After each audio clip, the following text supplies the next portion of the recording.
Yo, what's up, everybody, and welcome to a brand new episode of The Hot Mic. Here on the John Rocha channel. I am John Rocha, joined as always by the insider himself, Jeff Sneider. How are you, Jeff? Hello, Johnny boy. We took a good see you, man. You took last week off. You got to relax, a little rest, hanging out with the family. How are you feeling? Refreshed? 3 weeks away from LA. Where are you at right now? Well, it's good to go home, get some time with the family, stock up on some merch. Oh, look at that. Little Hot Mic logo. Out here, I got the Insider. So yeah, good to see the fam, see my beautiful nieces. Oh, yes. I took them to see Toy Story 5. I got some time on the beach, a lot of pool time. I'm pool rich. If you gotta have a friend with a pool, if you're out there right now and you're at home and it's the summer and you don't have a friend with a pool, you better go make one. Yeah. Where else are you going to do your Instagram stories from if it's not from a pool, for sure? I mean, those were good stories you were dropping there, Jeff, for sure, having some fun. So it's great to see you back, man. We're excited. There's a lot to cover here, including some of the stuff you talked about this week. We're going to get into some of your stories as well here on the show. We got so much to talk about. Going to get into big stuff with the Odyssey, Spider-Man Brand New Day, all the stuff going on with DC. So much to talk about, John. There's so much. So just a reminder, the Streamlabs and Super Chats are open. I already have 7 Super Chats here. Thank you so much. Keep sending them in as we go along. We're going to answer them at the end of the show. But let's start off. We like to get a little bit of stuff before we get into the big stuff. This just dropped as we were starting the show, Jeff. I'm not sure if you saw this news, but apparently Free Willy is getting a remake at Warner Brothers, a reimagining, shall we say, at Warner Brothers. Mary Margaret Kunze and Jade Haley Bartlett. Is it a requirement to have 3 names nowadays? They will write the new take on the 1993 adventure film. Warner Brothers, Rooster Brothers, HBO are partnering on a reimagining of it. Of course, you know about that film, for God's sakes. But this is such an interesting situation. They'll be producing with Anthony and Joe Russo, executive producing as well. And the HBO slate includes a John Rambo movie with Centennial and the Robert De Niro crime thriller The Whisper Man, Marvel Avengers Doomsday, and the 3rd Extraction film. So have we been clamoring for a Free Willy remake or reimagining? Have we lost touch with the killer whales? What's your thoughts on this? I've been trying to Free Willy for a long time. Okay, there it is. I mean, wasn't this just like, I mean, I did like these movies. Sure. I did like them. I mean, it's all about finding the right kid. Yeah. It's not about finding the right whale. It's about finding the right And you know who this is a perfect vehicle for? I got to say. You ready for this? What happens next May after Starfighter comes out and you need a vehicle for a kid named Flynn Gray? Oh, yeah. That's a good point. That's what you do with this. That's a good idea. Amy Adams has been talking him up, doing her own press tours. So she said how much she enjoyed working with Flynn. So why not? That makes a lot of sense. You keep him in the family. You have him do Disney's Free Willy. Is the whale a trained whale or is the whale CGI? Is it AI? What are your thoughts on the whale, Jeff? What kind of whale are we going to get? We get Brendan Fraser. Oh my God. The whale? Okay. Brendan Fraser is the whale. Or the little boy from Michael. Jimmy says Juliano Valdi. Yeah, you could do that. Sure, that'd be a good, interesting take for sure. I actually like the idea of a black family. And Free Willy, and that could be interesting. Free William. What are your thoughts on this though? I don't know. This makes sense. I have questions. Yeah, it makes sense. I need more family films that aren't like the sky, alien invasion. Just like give me something a little wholesome like this. Yes. I mean, Whale Fall's coming out this fall. Maybe whales are going to be fucking hot again after this movie. Whales are the thing nowadays. That's a great point for sure.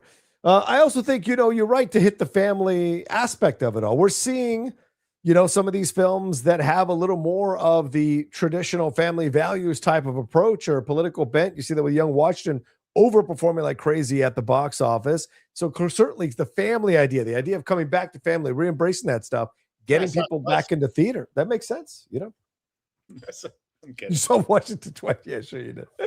But I mean, I think this is a fascinating situation. So we'll see how it all comes down. What? All right. So what is this? This just also popped up. It's an animated feature. What just popped up? Friday the 13th animated horror comedy from Dan Trachtenberg sets a 2028 release date. Anything to say on that, Jeff? What? Where is this? Yeah. Here, let me bring it up on the screen there, and we can. The Bloody Disgusting. It's Paramount Pictures' forthcoming animated feature based on the comic Friday the 13th. Oh, Friday the 13th. Friday the 13th. Oh, sorry, Friday, not Friday. There you go. It just popped up. What do you want from me? It's a family horror comedy. There you go, Jeff. Again, family films. Yes, it is. Is this where we're going? Is this where we're going, man? No. Like, no, I think this is going to be a development project. Okay, all right. Well, maybe not, but like I just whatever. Okay, I thought I'd bring. I wasn't bowled over by that announcement. Yeah. Well, let's move on to one of your stories here. Let's hit this one right off the bat. V for Vendetta is not happening at Warner Brothers with Peter Jackson's script, at least. You reported on this. It was in the news. Yeah. Wait a second. Bring it down. Rocha, you're moving too quickly, buddy. Okay, go ahead. Pete Jackson is not Peter Jackson. It looks the same to me. I mean, you'd say, Pete Jackson is Peter Jackson. No, Peter Jackson is Peter Jackson. Nobody calls him Pete. I don't call him Pete. On that one. Pete Jackson is another writer. So let's just clear that up right now. They didn't pass on Peter Jackson. Pete Jackson did this BAFTA-nominated series Somewhere Boy. He also did The Death of Bunny Monroe with Nick Cave. Oh, that's a good one. I like Death of Bunny Monroe, yeah. Oh, and I didn't see it, but okay. It was on the radar. Right. So anyways, they hired this guy in November to write V for Vendetta. Sounds like they really maybe weren't on the same page creatively. I never really understand this, where like somebody like I was told he turned in like a period themed sort of piece. But that's my issue here. Reading your piece is like, how do they not tell him what they want and let him go write it and then go like, you know what, maybe we don't. I don't know if they we got to work with this writer. He's a great writer. Go do whatever you want. He turns it in and they're like, actually, it's not what we wanted after all. I have no idea all of that shit, right? Because like, it's like it's pitched one way to me initially is like, the showrunner exited because he couldn't line up, the creative vision, and then the network is like, it wasn't a creative differences thing. We just passed on it. Yeah, isn't passing on a script mean it's a creative difference? Like, I don't know. Whatever. They basically reserve the right to redevelop this project down the line with another writer. This wasn't the take that they were looking for. I don't know if it's become too hot button a thing now that they're being bought. It's right. Trying to pull the government's feathers. Yeah. I mean, V for Vendetta, it wasn't like a huge movie. It grossed like $130 million back in the day. Yeah. So like a hit, it did well, but it's not like we need a TV show about it. And I do think you'd have to kind of do something radically different to distinguish it from the movie. So I'm not surprised that HBO passed on this script at this time. I also don't think this should really be a priority for DC right now. It's like, dude, we don't have Wonder Woman. Like, let's get Wonder Woman together before we start putting together V for Vendetta shows, That's a good point. You don't want that for sure.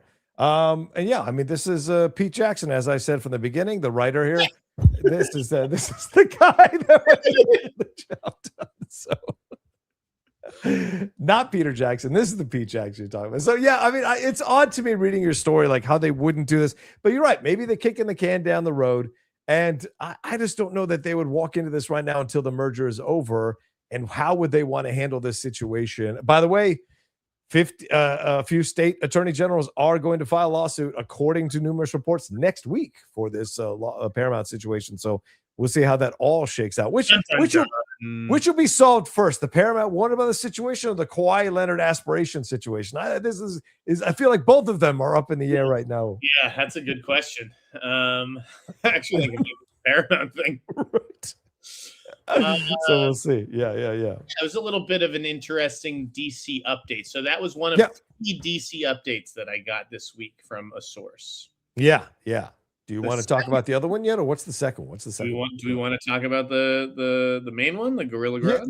Let's talk about the main one because that's actually out there. And if you've got something new to drop, then I think we should wait to don't actually. I have a disappointing. So okay, go ahead.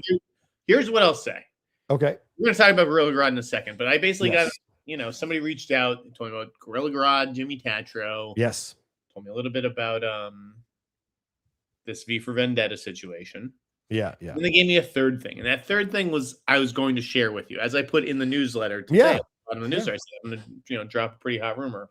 You teased it. The source reached out since then and asked me to sit tight for a beat, and that is the name of the game. If you're the source, you're the quarterback. You decide how the ball gets thrown and where. Right. So I am going to sit on that third thing that they gave me. However, said, since I don't want you to just make promises and then not keep them. Yes. It corroborate, if you will, my recent report that there is a Poison Ivy series. Whoa. Works within the Reeves universe. Okay.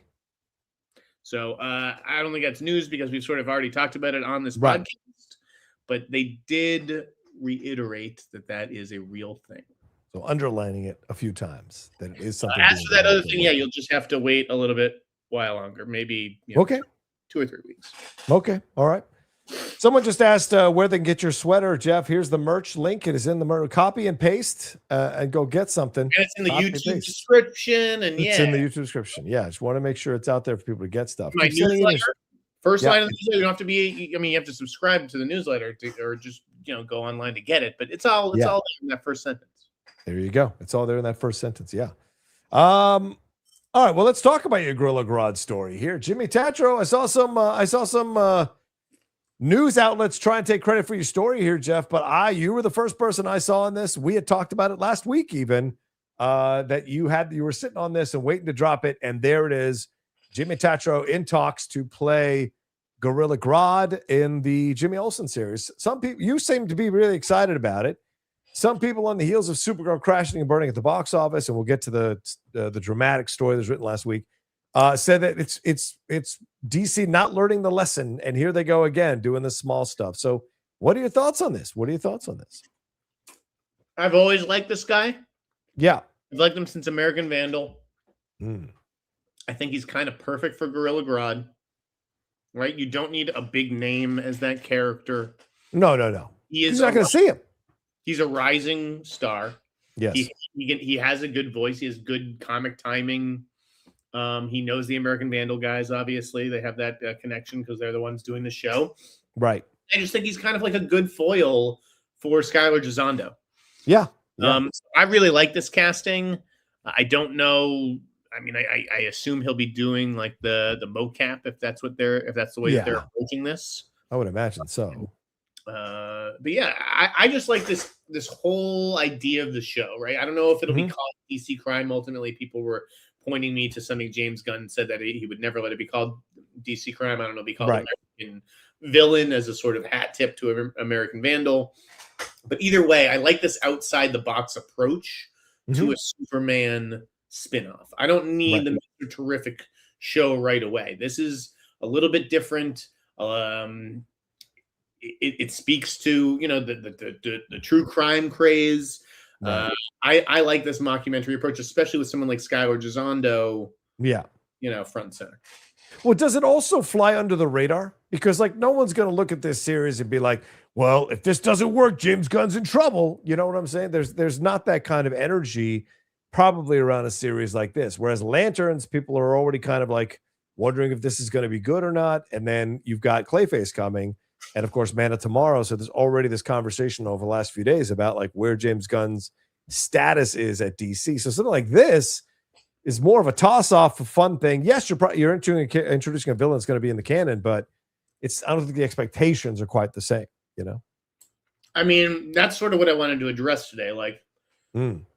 A lot of sky is falling type of writing. Boris delivered a very level-headed assessment. Yeah, let's talk about it. All right, I thought it was a great post-mortem article on Friday. Yeah. like, right ahead of the holiday weekend too. Like, perfect. Like, obviously this is bad. There's no way to spin this. No. Right. Right. But it's not all on James and Peter. Like, we got to give some of the blame to Craig Gillespie, who pitched a big, bold take and kind of like struck out. Maybe he ultimately wasn't the right hire, but like, I'm not going to lay it all at his feet because he's working within the machinery of DC and has to operate within certain boundaries. But like, certainly some of the blame lies with him. Okay. How do you figure? Can you specify? What do you mean? He's the director. Hold on. Yeah. Okay. Yeah, but here's the deal. He's a director for hire, Jeff, right? They hired the writer before they hired him, Inde Navarette. They hired Millie Alcock before they hired him. So they basically brought him in to direct stuff that he didn't have any hand in. And so how much of I understand his job is still to, bring the ship to port, kind of like what Gareth Edwards did with Jurassic World, made $800-something million. But in this case, didn't quite get it done. But there was a lot of drama going on behind the scenes. And at some point, Craig Gillespie is having to fight for anything to be put in his movie. I do think he deserves blame. I'm not saying he doesn't deserve blame, but I also think like he was handed a lot of stuff that he didn't choose. So how much of this is he responsible for in the end? I wonder. I mean, certainly a percentage, again, it's not all on any one individual. I think the big thing from what I gather, because I haven't seen the movie, but I thought Devin Faraci wrote a great piece. Did you read that? Okay. No, I did not read Faraci's piece. I thought he read a great piece of just like, who is this for? Right? It wasn't for young girls. Like, they should have made a Supergirl for young girls. And you know what young girls like? They like cute boys. And there's no cute. Well, he not wrote always. A cute boy in this movie, right? Lobo, is supposed to be the cute boy in a way. Yeah. Like, that's why people love Spider-Man, because he's a cute boy who's a nice guy who Zendaya wants to take home. Right. I thought it was an interesting observation. And obviously Faraci had a bunch of other points as to why the movie doesn't work, and just like on a conceptual level. And some of that does have to do with James Gunn's taste. But he also just thought Gillespie was, a poor fit. Yeah, probably. I mean, Drew McWeeny commented on my tweet and said, like, I would take the worst James Gunn film over the best Craig Gillespie film, which I thought I did not agree with that. I wouldn't take Slither.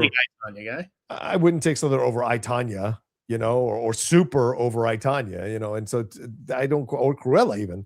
I don't quite see that. But I think that's a fair point, what Faraci is saying. Who's this for? I think that's what you look at a little bit when you pull back, is this was the wrong decision to lead Supergirl with this story. This story is so dark, so dramatic, full of trauma. And then you're adding child bride stuff. You're adding child trafficking stuff to this whole thing. This is not, I think, what people were wanting from a first Supergirl movie. I think you got to establish her. So maybe an origin movie, because there's not a lot of origin movies. There's only one for Supergirl, really. I don't know how much of an origin movie it actually is. So you establish that first. Then the second film can be a little darker. You can play with Woman of Tomorrow in the second film. So this is on Gunn in terms of this is the story he wanted to adapt. If you go back and watch that video, he said, Woman of Tomorrow. It's going to be a massive sci-fi action epic. He wanted to do this story. So that's on him.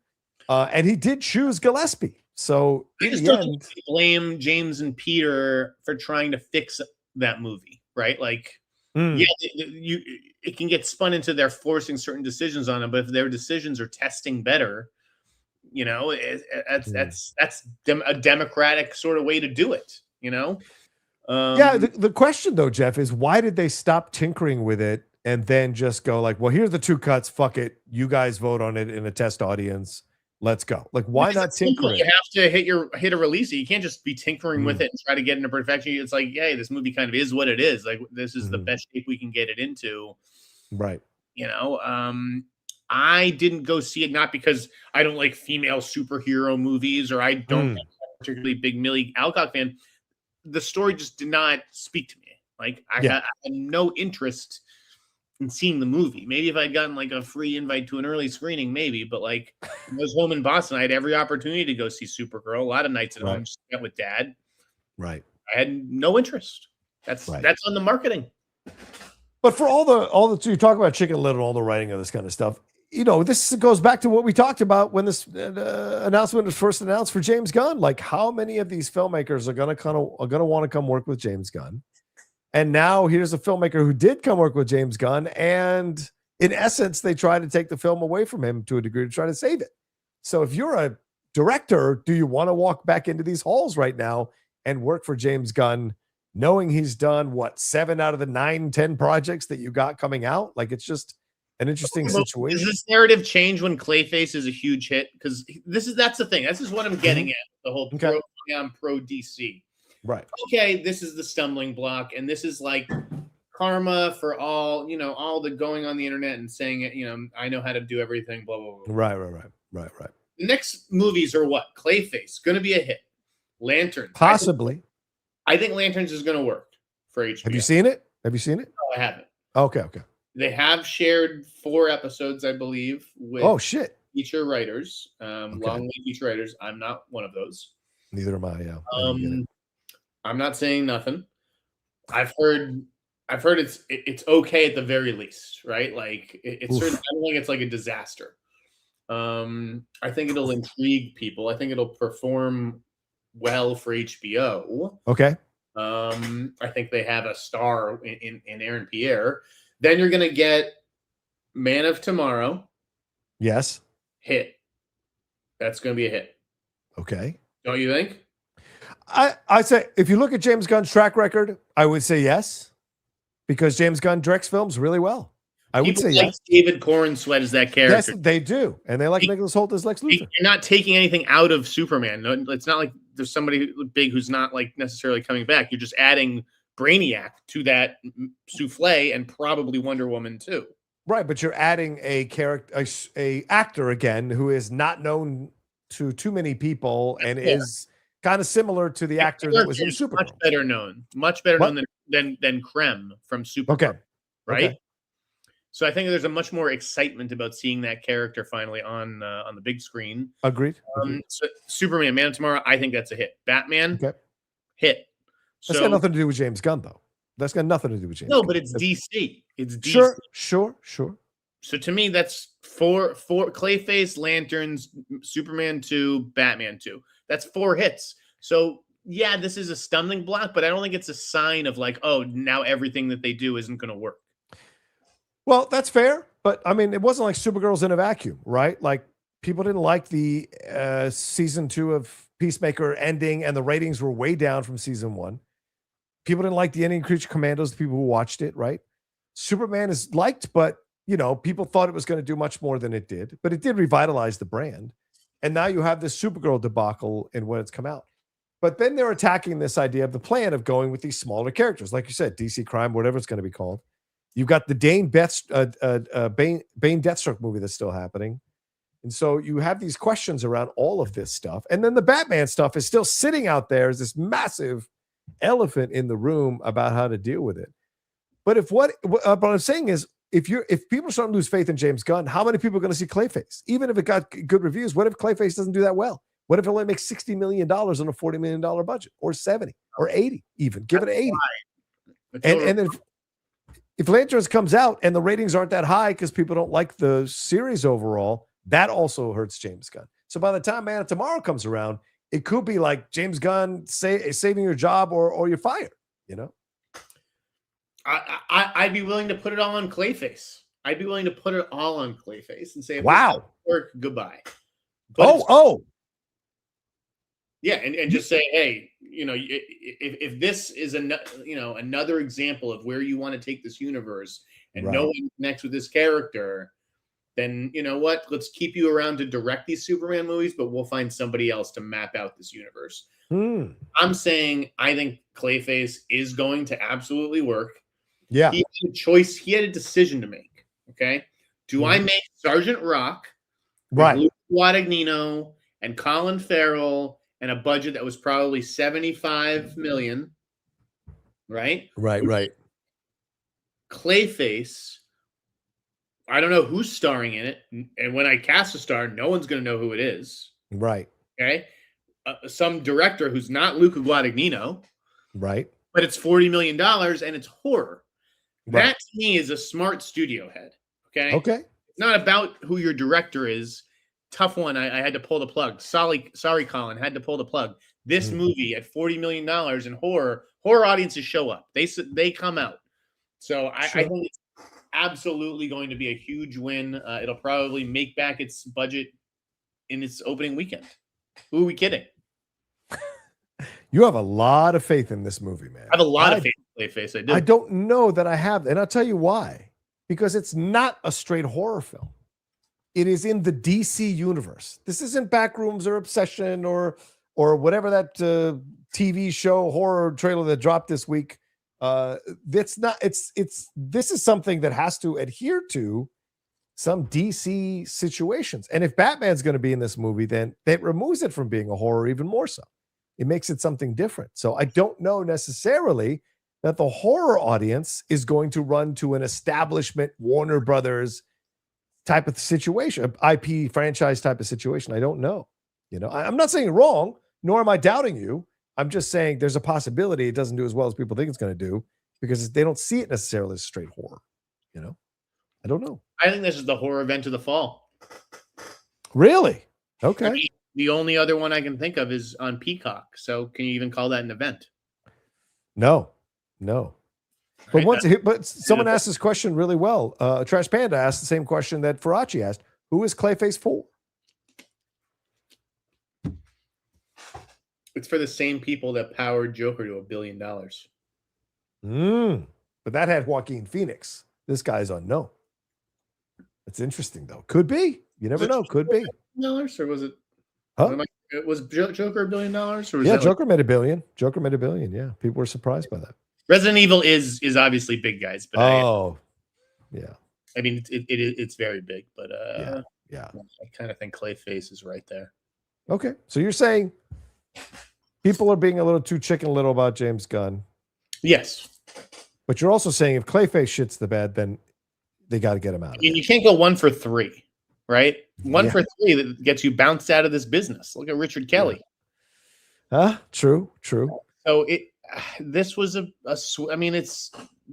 we need to decide where we go after Superman and Supergirl. Where are we taking this? He's like, all right, guys, come down this path. This is where we're going. Right.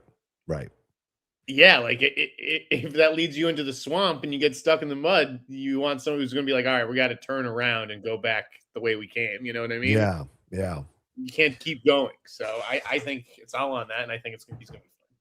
There's so many variables too with the Ellison situation coming through as well. We don't know how that's going to change things down the road. So we'll see. But we'll see. Well, listen, we're half an hour into the show. Thank you all so much for watching. Well over 600 of you joining us live. Thanks so much. Please make sure you hit a like on this video. Subscribe to this channel. I just crossed 42. Would like to get to 50. Please subscribe to this channel. And Jeff, where can they find all your stuff on your newsletters and the scoops that you got there? theinsnyder.com. Yeah. All your needs. I didn't see you talk about this, but Jeff, the Emmys came through here. The nominations happened. What are your thoughts on this? The Pit led the way with 25 nominations. Hacks, which had a great last season, got 24 nominations, which is a record for a comedy series in a single year. And Widow's Bay, hey now, earned 19 nominations, leading all new shows. Pluribus had 18. Beef had 16 season 2. DTF St. Louis had 13. I need to watch that series.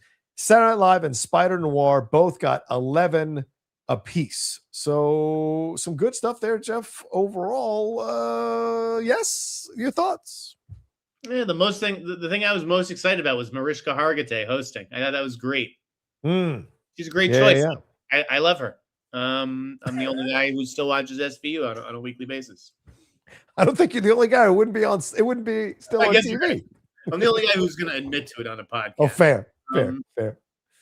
I just don't really care about the Emmys, even though I to FYC right. If you've watched that show this season, I've seen 30% of the nominees. The stuff that gets nominated just isn't really my cup of tea necessarily. I start a lot and don't finish them. Haven't seen Widow's Bay yet. I've heard it's great. I really do want to watch it. Haven't had time. I want to hear what you think. I hope you do get a chance to watch it. The Pit and Hacks are both really good shows. Hacks is terrific. It wins. Do you really think Bay could knock off Hacks? Do I think what? Willow's Bay could knock off Hacks? Final season? I don't think so. Hacks is so beloved. Plus, it's about the industry, bro. You know the industry loves to reward the industry. So I don't think so. But I think since Widow's Bay is coming back for a second season, I do think this now moves Widow's Bay into contender status for next year, for sure. But I don't think they'll, knock them off this year. I mean, it's just the same, it's the same shows that are nominated every year. It's the same people and performances. I don't know. I disagree with a lot of the Emmy stuff. Okay. What about Pluribus? Hard start for DTF St. Louis. Come on. Yeah, well. What about Task not getting nominated? That was pretty shocking to me. Yeah, that's crazy. I mean, maybe it's just because it feels old. It feels like it was so long ago. That's the other thing. I don't understand the calendar here. It's yeah. I hate it. Yeah, even they give you could be the lead in a TV show for 10 hours, 12 hours. You get the same fucking statue as someone who's in one episode for 6 minutes. Yeah. You can argue the same thing about movies. You could start a 3-hour movie and then they give Anthony Hopkins or Judi Dench an Oscar for 10 minutes. But right. I don't know. The Emmys are kind of ridiculous to me. Do you watch Your Friends and Neighbors? I don't. Is this one? I don't know if I would get into it, man. I just don't. I do watch. I actually like it a lot. You do? All right. Yeah. All right. I don't know. I always go back and forth on John Hamm because I'm not always in his camp for stuff. Were you surprised about the Madison getting snubbed? I mean, that seemed like the most mainstream attempt from Taylor Sheridan. Taylor Sheridan. For his stuff. That's a shame. What was the other one here that I want to ask you? Oh, Stranger Things. I know got snubbed, right? Yeah, Half Man got snubbed for the most part. Jamie Bale getting snubbed for his role. We're oh, this is the best. Okay, well, congratulations to you on being the 2% of people who finished that show. I was Half Man screeners. I'm clear my fucking schedule, right? Baby Reindeer the follow up to Baby Reindeer. Episode of that show, and I was holy fuck, I need a drink after this, and I don't drink. Right? It's I never watched the second episode. I never finished the show. And how many people? A lot, probably, because it's just so grim. Who wants to spend their life watching this misery porn prestige TV? Well, I mean, some people do enjoy it, Jeff. Some people do enjoy it. So, but hey, I was happy for Hacks. I loved that last season and that last episode. What a great finale. Oh, we finished The Bear. I thought this past season was the best of the last 3. I really enjoyed this last season. I really did. Very touching, very heartfelt. Couldn't believe it's all basically one night, one day and night, the whole season. It was intense, man. I loved it. You didn't like it? Did you see it? I don't watch The Bear. Oh, okay. If it's popular, I don't watch it, John. That's not true. You watch SVU. It's pretty popular. Not with the segment of people that are online talking about shows. Oh, true. Your Boston boys. All right. So anything more to say on these? Anything more? Any other snubs? I don't think there's any other snubs. Who gives a shit about you? This is a fucking movie show. Let's talk about these Marvel rumors, John. What do you think about these Marvel rumors? Hold on. Let me bring it up. All right, here we go. Inde Navarette. Apparently, the rumor is that she has met with Marvel. But then again, Jeff, everybody seems to meet with Marvel nowadays. But maybe this one has a little more credibility because she's coming out of Obsession, which just crossed $400 million at the box office. I will watch it at some point this weekend and do a reaction to it. But yeah, what do you think about this? Her meeting with Marvel, and we'll deal with the Heat 2 stuff in a little bit, supposedly meeting with them as well. But what are your thoughts on this? You have to deal with them together. Okay. I don't think either one's going to happen. Wow. Who talks about this? If you're actually going to be cast in X-Men, right? You talk about taking a meeting with the X-Men director? Oh no, she didn't say it. It's reports are saying from some credible sources. She said it in a nylon. She said, "I'd love it. I would." She said, asked if she would do a Marvel movie. She just said, "I would." She didn't say I've met with anybody about it. Are you sure? I'm looking at it right now. You're looking at nylon? In a new interview with Nylon, the 25-year-old was asked if she would do a Marvel movie. I would, she replied. Speaking of which, according to the Hollywood Reporter, Navarrette has reportedly met with Thunderbolts hammer Jake Schreier, who is directing the Marvel's upcoming X-Men reboot. She's also reportedly met with Michael Mann, who is currently casting Heat 2. That's not the way the way that I read it was she listed 4 directors who she wants to work with. Oh, and did you say Jake Schreier is one? And Jake Schreier were on that list. That's how you do it. Like, Jake Schreier, like why? You know, what are you, a secret robot in Frankenstein? So, listen, yeah. I don't know, but I would assume. Listen, I'm sure she's going in for fucking everything right now, right? Of course she is. Yeah. She can write her own ticket. I really believe that, right? Like her being the lead in Obsession is completely different than Odessa being the female lead in a successful A24 movie like Marty Supreme. Right. If she wants to be an X-Men and communicates that to them, I think that she would probably get it. Yeah, her list of dream directors is Ryan Coogler, Greta Gerwig, Michael Mann, and Thunderbolts director Jake Schreier. My girl trying to put herself in everything. This is a smart answer. She's like, put me in Black Panther 3, put me in Heat 2, put me in the next Greta Gerwig movie, and put me in X-Men. Is that what she wants to do, right? It's like, what? Is she right for Heat? Like, okay, yeah, I want to be a part of Heat 2. I want to work with Christian Bale, Leonardo DiCaprio, and Michael Mann. Great. Is she right for this role? Because she doesn't seem like it. Could she be a young Ashley Judd? You don't think so? No. First of all, no. Absolutely not. She should not be Christian Hurlich's wife. But no, there's the role of Elisa, and it's like you still seem too young for that role.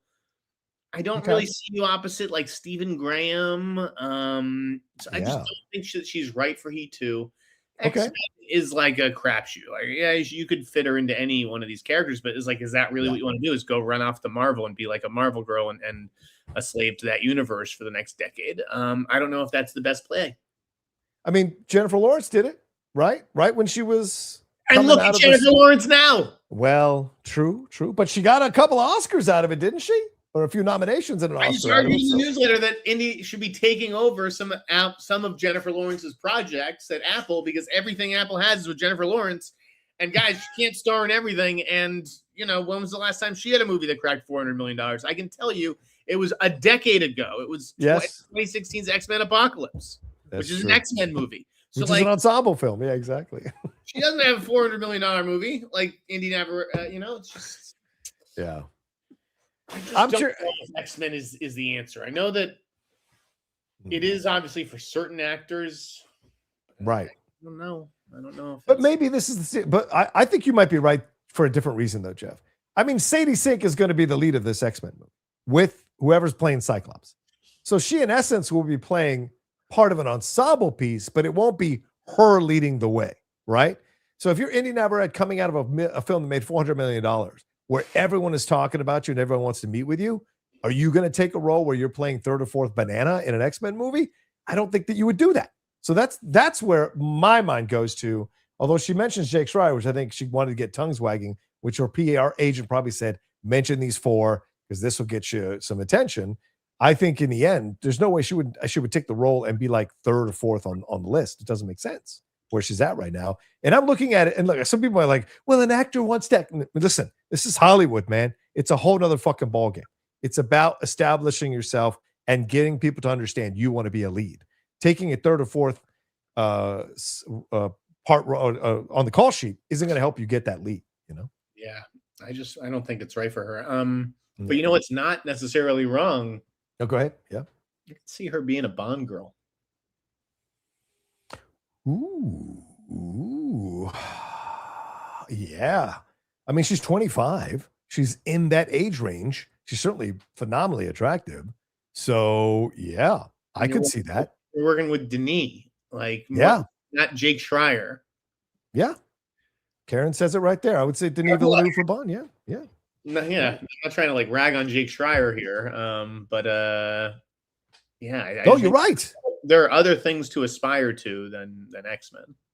Right. If you have like Greta Gerwig, Ryan Coogler, Michael Mann, and then Jake Schreier's like that dragon with the weird face, right? The other 3 are like great looking dragons. The 4th was because why would you go that direction? You're right. You want to work with the best. And if you get an opportunity to work with the best, you want to jump at that. Heat 2 is different. I think she could take the role in Heat 2 if she wanted to do it.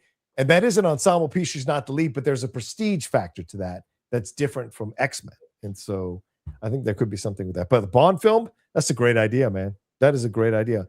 Someone says she's a couple of years off. Yeah, they wouldn't start shooting tomorrow if she was going to be in the Bond film. It'd be next year sometime. So, yeah, I like that idea. No, keep her away from Star Wars. Don't even mention Star Wars. What other Marvel news have you got? Any other you said Marvel news? Is there anything more you got Marvel news wise? Have you heard anything? I mean, there's all these rumors about this new mutant, right? I'm told that Black Panther 3 is going to introduce a new mutant. Yes. I'm told it's not Magneto. Okay. And yet Denzel is going to be in the movie, right? I believe. Right. So, so I don't think Denzel is going to be Magneto. It sounds like. Okay. I think that he could be playing some other villain role. I don't know if it'll be an amalgamation of different characters, an original character, or the Shadow King. Ooh. And rumored. I can't imagine him in that costume, but who knows? Who knows? Well, let's run through these real quick. It could be Storm. What do you think? Is Wagner Moura really the top choice to play Mr. Sinister in the MCU? Have you heard that? I thought Sebastian Shaw was Mr. Sinister, guys. I don't even know. I don't know the difference. I don't know what the hell is going on. I think that they like him for the villain role, but again, he just signed on to be the villain in Ocean's 11. I think that they like him for the villain in Bond. The guy had villain written on his fucking forehead the second he did Secret Agent, basically, and was the good guy. Now, My Time to Shine Hello also has Dwayne Johnson reportedly being the top choice to portray Apocalypse in Marvel's X. Do you buy that at all? I almost tweeted something in response to this today. Okay. What a horrible character. Is that not one of the worst characters of the last 10 years that you've seen on the big screen? There you go. It's not a terrible character in the comic books. It's an incredible character in the comic books. But yes, what we saw in that movie was horrific. And poor Oscar Isaac. Oh my God. I hope the money spent well, brother. Because that was a rough situation. He hated it. Yeah. I think Dwayne would hate it. Yeah. The name Apocalypse is totally tainted. I don't think that they should touch that character, and I don't think Dwayne would go do that. He should be holding out for like Darkseid or I don't know, some other massive villain, not that. But should he be holding on for that? Let's talk about this next. Should he be holding? I mean, like this Moana dude is not tracking well. I just got a text from Winston A. Marshall in Los Angeles who texted me, bro, I think Moana may shit the bed hardcore. It is 4 p.m. during a summer break in LA, and I am in this theater alone for a screening of this film. So is the bloom off the rose on the rock, bro? Why would even anybody look at him for Darkseid or anything else? What are your thoughts on this? I think it's like, I commend him for trying to do something different with Smashing Machine, which I really enjoyed. Yes. But it's almost like a slap in the face to your actual paying audience, right? You're like, I don't want to do those movies anymore. Then you ask them to come back like 6 months later for this. Owen Gleiberman's like the only critic who seems to like it. What the fuck? No plans to see it. It is not for a 42-year-old man without a niece to take to the movie. I'll tell you, I almost ran it today, but I'll probably run it this week. Okay. I got a report about The Rock's new movie. You know what movie I'm talking about? Is it the Free Bird or something else he's got coming up? I got the scoop on Jumanji 3. Oh, yes. Jumanji 3. What are you hearing? Well, not to spoil the test screening report, but it ain't good. Oh, shit. It ain't good. Really? So between Moana and this Jumanji 3 report that I will be sharing, something's got to give because it sounds like this is a rough year for him. Wow.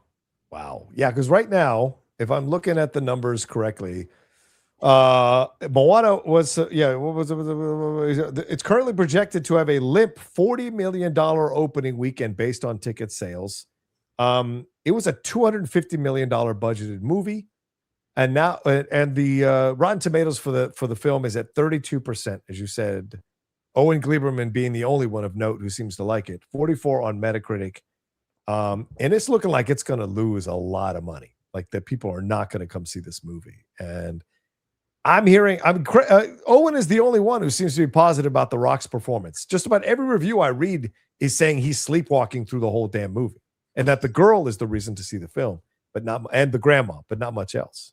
So how are you not standing out in a film like this? The role was written for you. This was an iconic role for you animation wise. It's mind blowing, man. What's up? Yeah, there you go. The Rock is texting me. He's pissed. Yeah, is he? Hey, come talk to me. He watches this show live every week. Oh, I wish you did. Come on the show, Rock. Come on the show. I've interviewed you twice. We have a rapport. Come on the show. Let's have a conversation. Talk to me. Talk to us, rather. But he is apparently, Dwayne Johnson is going to go and now move into, Johnson's set to star in the drama Freebird, which is backed by Ben Affleck and Matt Damon's Artist Equity. He will star as a Las Vegas motorcycle stuntman who conceals his dementia diagnosis from everyone, including his mechanic brother, as he risks everything on one last film. This is being directed by Greg Cuidar, who did Sing Sing and Train Dreams. So I like this for him. Okay. All right. You know, I think this is, again, the type of prestige acting vehicle that fits within his wheelhouse. I mean, I do wish that the Aronofsky movie would get going soon. Oh, yeah, right. Yes. I'm excited about that. I think that is the project he should prioritize. But this is a really good director. Okay. And yeah, I like, I mean, especially with the Evel Knievel movie not going. Yeah. This is kind of almost like fills that void. Okay. All right, we'll see what happens with The Rock. Of course, we'll keep tabs on that. And Moana is probably going to shit the bed, so we'll talk about that next week for sure. Well, we did already hit on this, so do you want to say anything more on this? That this is official that both DiCaprio and Christian Bale have signed on to Heat 2. We didn't do a show last week, so we didn't talk about it, but it is still Stephen Graham and talks to play Robert De Niro's character there, Neil McCauley. So does this make sense? Does it work? Are you on board with this? What do you feel? Does it make sense? That's another question. Okay, do you like it? I sit here 6 inches from a Heat poster. I just have a bad feeling about this. Would I love a crime movie starring Leonardo DiCaprio and Christian Bale? Yes. Yes. Do I have a good feeling about this movie? Absolutely not. Not just because Michael Mann's last few movies have been pretty disappointing, but just like I don't get messing with perfection. Like you don't mess with perfection. Yeah. This doesn't need a sequel. The sequel that Michael Mann came up with, which granted it doesn't have to be the exact same thing as the book. Right. The sequel wasn't that great. It was okay. He knew the book, not great. Yeah. I don't know. I don't know who is clamoring for this. This feels to me like a Blade Runner 2049 situation where like everyone loved Blade Runner and they've discovered it on home media. And we're like, well, we got to make a sequel. Eventually we finally have a sequel. It comes out. No one goes to see it, even though it's one of the best films he's ever done.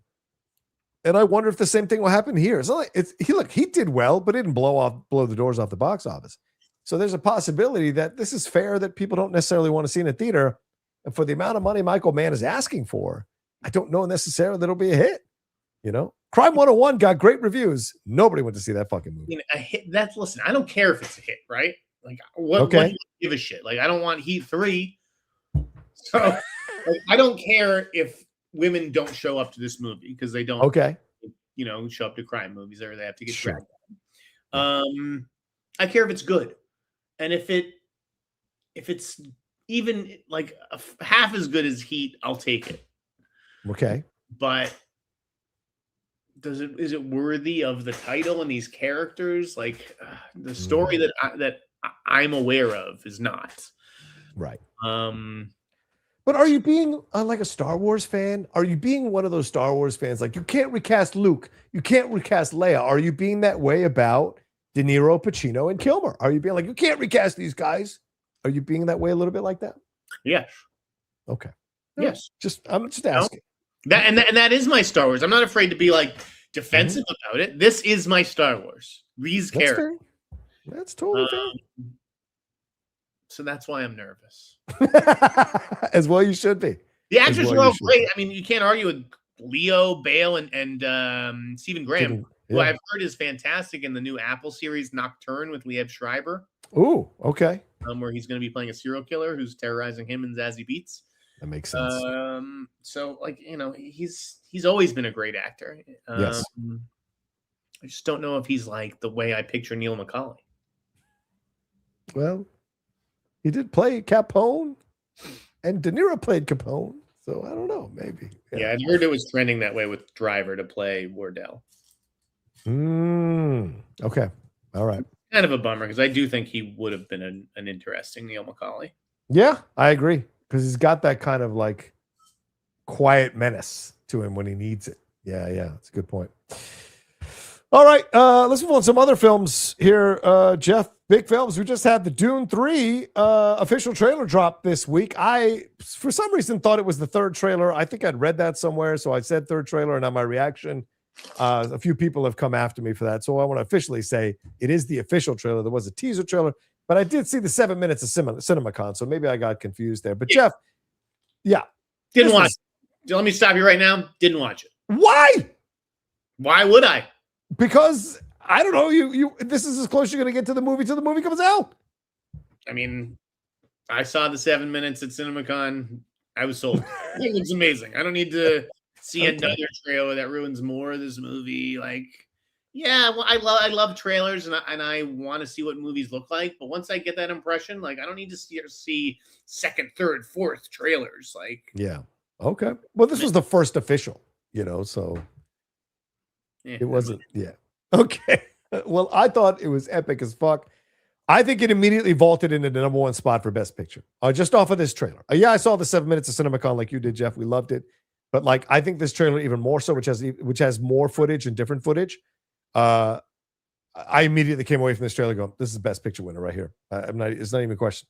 And so we'll see if that's true. But it looks incredible, and what they've done with the characters. I can't. I mean, did you see the Odyssey yet? No, I'm seeing it Monday night with everyone else who's not an influencer. Yeah. Once I see the Odyssey, I'll be able to say whether Dune is going to win or not. But okay, it's right to write off Chris Nolan in that movie. It's true. It's true. What about any other trailers you saw this week, Jeff? There was a lot of them. A lot of trailers. Yeah, we had the Mobland Season 2 trailer drop. We had the Godzilla. Let's talk about Mobland, because I saw your tweet and you're like, these old people need to stand out of the way. They've had their time. What are you talking about? What's difficult to understand? I said it in English. I'm sure you understood what I said. What do you need to know? They've had their time. Yes. They're the leads of the show. It's their They're not the leads of the show. Tom Hardy is the lead of the show. They're not the lead of the show. Everything relies on Tom Hardy. Everything goes through Tom Hardy. Everything in that show. Tom Hardy's just fixing problems, okay? But the story is them and the family and the decisions that they make. That's what's driving the action. He's just he's mopping up behind him. That's nonsense. Tom Hardy is the reason all that shit happens on the show. He's the one that handles everything they're trying to do in order to short circuit that other crime family. It was Tom Hardy and folks on his wife. Gold on the show. I don't even like. Did you not like the first season? You're unhappy when their scenes were there, and you're like, we need to get back to Tom Hardy. You want me to tell you the honest truth? I was bored with Helen Mirren throughout the whole. I thought it was ridiculous. It was so see-through.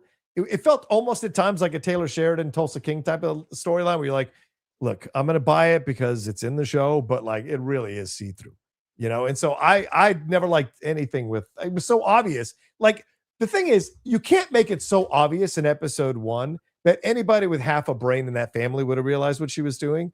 And so to me, that was the issue with her storyline. Pierce, they wisely kept him kind of like on the periphery doing certain things and whatever, but like it was mostly about Patty Considine and Tom Hardy. It was their relationship and connection and all this shit that was powering everything that's going on. It's a show about basically Tom Hagen, and you're saying that Tom Hagen should have a show about him without the Godfather around.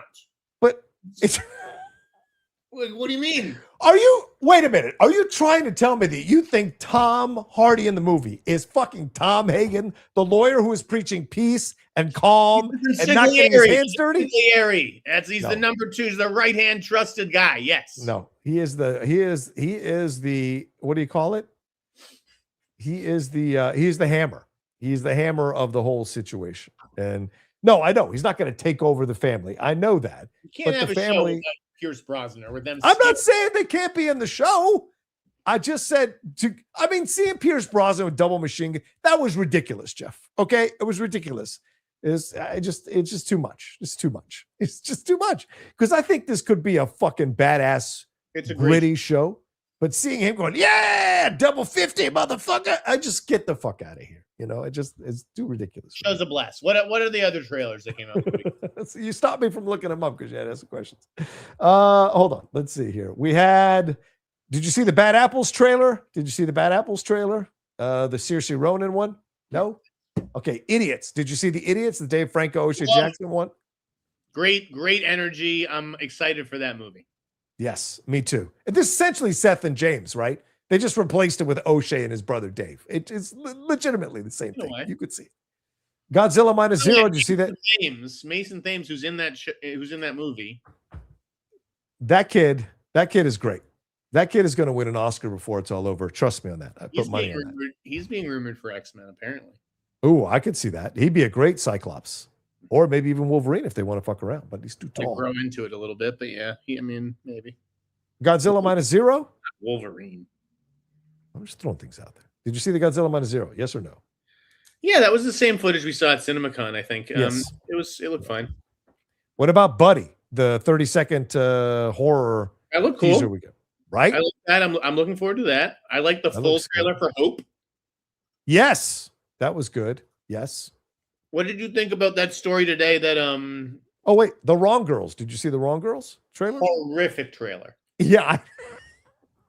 Dude, this is why you don't make a movie with your spouse. Oh, wait. Who is married on this film? Kristen's wife. Oh, Kristen yeah. Stewart's Okay. Dylan directed this. Okay. Dylan's lovely. Right. But this movie looks like ass. First of all, you're way too old for this. Way too old to be doing this movie. Kristen Stewart. I kind of agree. Okay? Yeah. That's number 1. Number 2, Ali Shawkat, Lover. Not a movie. I agree. Not somebody I'm paying to go see at the movie theater. Yeah, I don't disagree with you there. Completely miscast, and that's because I have to cast Kristen because she gets me my financing and movies about where like people are on drugs the whole time. Yeah, as someone who does a lot of drugs they're not very fun. Okay, you're kind of just sitting there wishing like I wish I was on these drugs having as much fun as these people are. Right. Right. It's never a good time. I mean, Talking Cats with like Seth and Kumail. Yeah. Like, what are we doing? Like this is just like these guys should have been voicing cats like 15 years ago. Is Seth required to voice every character in a movie? Like I just am fascinated by it. He was in Animal Farm. He's in Supergirl, and now he's in this. Is it like required? A more insufferable version of I Love Boosters, just like neon comedy garbage. Pass. Okay. All right. All right. Now, what about? I don't think there's any more trailers that came through. Oh, what were you going to ask about? Were you going to ask about? Oh, you were going to ask about something before I interrupted you with Wrong Girl. What were you going to ask about? Do you remember? Sorry. Yes. It was about how you felt about. Okay, Julianne Nicholson's character. Yeah. Easttown is going to be in season 2 of Task, making that a joint universe sort of thing. I'm a big fan of it. I'm a big fan of it. Yeah. Yeah, that's exciting. I mean, Mayor of Easttown to me is like one of the great TV shows of the last 10 years. 100%. So I'm all for Brad Inglesby returning to that character. And I love Task. So I'm due for a rewatch of Mayor of Easttown for sure. So I love that they're coming. And Julianne Nicholson is such a great actress. It's so amazing to see her getting her flowers this later in her career, bro. It's just amazing. Because I think she got nominated for in the Emmy. So yeah. She's so good. Yeah. Wait, there are other trailers. Okay, go ahead. the trailer for the Netflix documentary, A Toxic Love Story. Have you seen this yet? No, I put it as a remind me on my Netflix, but I haven't seen the trailer. Oh my God. I can't say anything yet. I'm under embargo. Okay. Oh my goodness. I don't know where they find these stories. What else did I watch this week? I saw The Invite. Did you see The Invite yet? No, I'm seeing it this weekend. I'm gonna see this because it wasn't here in San Diego this weekend. It wasn't in Boston. That's why I got off the plane. I got home at 3 a.m. on Sunday night. What day is it? Tuesday night, Wednesday night? I forget. Yeah, Thursday. 3 a.m. Within 8 hours, I was in the movie theater seeing The Invite. And it was great. Okay. All right. Great. What about Evil Dead Burn? I would watch it. By the way, Rocha, I would watch it alone. I would not take the missus. I don't think she'd go see that. It's not her cup of tea. Uncomfortable movie to watch with a partner, I think. Yeah. Did you see Evil Dead Burn? Evil Dead Burn? Did you see that? In that Saturday night. Okay. Ready for my torture porn. That's what I hear. The critics have it at 82%. Everyone I've spoken to who has seen it in the critic sphere hated it. So it's weird. They hated it? Yes. Because there's no story? 4 people texted me and were like, I didn't like it. So, all right. So we'll see. Yeah. I don't like torture porn, man. I'm not it's not for you. Unless it's crucifixion, like Jesus Christ. I'm not a fan of torture porn. Unless Jesus is being nailed to a fucking cross. I don't want to see anybody. He's dying for our sins.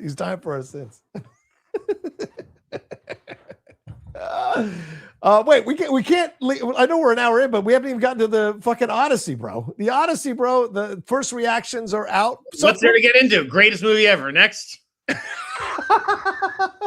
I mean, the fact that they did not bar influencers, it was a whole bunch of bullshit. Yeah. And their reaction still came out, including friend of the show, apparently, Straw Hat Goofy, who we're going to have to get on the show at some point soon. Juju was on and so I went to see it last week, so had his reaction. So what are your thoughts on this, man? Listen, here's my thoughts. If you did an interview for the Odyssey, nothing that you say matters. Sorry. Okay. That's the way it goes.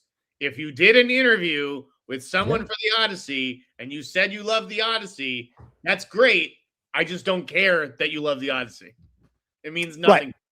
It doesn't mean that you're not telling the truth. Right. It just means that we don't necessarily have to believe you in your assessment because it doesn't carry weight for us because there's a connection to a perk that you got, so to speak. What was the word Straw Hat Goofy used that was in the video? It was like the whole basis for his video. It was compromised? Am I compromised? Right? Yeah. And yes, if you have done an interview for the Odyssey, and you offer a reaction that's glowing about the Odyssey, yes, your reaction is compromised. It's inherent. It's just part of the deal. Right. Sorry. That's just the way. Yeah, no, I think you're right. And I think there's nothing wrong with saying that. Again, we're not saying you're lying, but we are saying that, like most people feel, you are compromised if you get access to all this stuff. If you're, make money off this stuff. An appearance of a conflict of interest. Yes, of course. The only way to avoid it is to, not participate, which is why I'm not in critics groups and I'm not in X, Y, and Z and all this stuff because technically they're conflicts of interest. But okay. Yeah. Okay. That's fair. All right. Let's see here. All right. Is this dead? Once and for all? Yeah. The Hannibal show. Great series by Netflix. There's no audience for this. Why are we spending $200 million on this? Why? Because Denzel wanted to play Hannibal once upon a time. No, you don't do this. Okay. All right. One last thing. The question, John, is does it free him up to go back to crawl back to Lionsgate and make him Michael 2? Antoine, we talked about this a couple weeks ago. Yeah. When it was put on delay. I think this absolutely does. Now that it's dead, 100%. And I think you do it too. I mean, it's not like anybody ever came in to replace you on Michael 2. You made that movie hit $1 billion, whether you were directing from a van or not. Whether you handed the reins to Graham or not. If they want you back, unless Graham takes them himself, if I was Antoine, I would come back. It's the secret sauce. The movie made enough for me to swallow my pride, go back onto that set, do a sequel, work with Graham, and maybe I get to do the movie I wanted to do, which was, in essence, criticizing people for criticizing Michael with the original story. And now you're going to get a chance to really dive into that with the sequel. So I would do it 100%, and fuck, it's not like people are paying black filmmakers, $15 million all the time. Like, take that money, go and do your thing. There's nothing wrong with that, I think. Take advantage of the situation. Jeff, what do you want to talk about the Neon artificial thing? Is there anything to say about that? That Neon finally bought it for $0. Anything to say about that? No. It's a favorable deal for the filmmakers, right? Amazon can basically write off the production costs. True. Because obviously marketing and distribution is kind of like a different thing. So Neon's going to pay for that. It allows the creatives and all the actors to save face, right? This isn't going to get thrown away. It's getting real distribution from a pretty solid company. Yeah. The full fest. I didn't understand that article today from Deadline where it's like it's not going to go the festival route, but it'll probably be at a festival. Like, what do you mean? Like, so it's not going to have a red carpet and a press conference? Like, who cares? Like, if it's at a festival, it's at a fucking festival. Exactly. I think that this will be at a festival. So okay, that article. There's one thing I want to talk about, but let's get to the questions. And if we have time at the end, we'll talk about it. So let's get to the questions. We're over an hour into the show. By the way, 675 of you joining us right now. Thank you so much for hanging out with us. Please remember to hit a like on this video. Subscribe to my channel. Trying to get to 50,000 subscribers. Please subscribe to the channel. Thousands of you watch every week. Do so. Jeff, thousands of the people watch us. They need to go over to your website. Where's it at? Sneider.com, guys, and buy some merch. You can ball out the Insider. Yeah. And look, I got the hot mic patch on the arm. Look at that. That's right.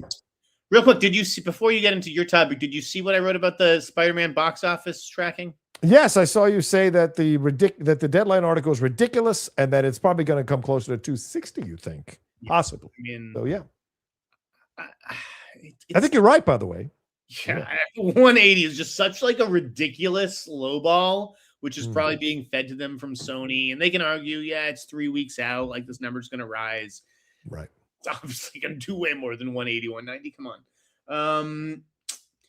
There are interesting factors. It's tough to compare it to the 260 in 2021 because everyone was so pent up in their homes. I can't sit like that. That's such a big factor. And everyone was just like raring to get out and go see that movie. Yeah. There's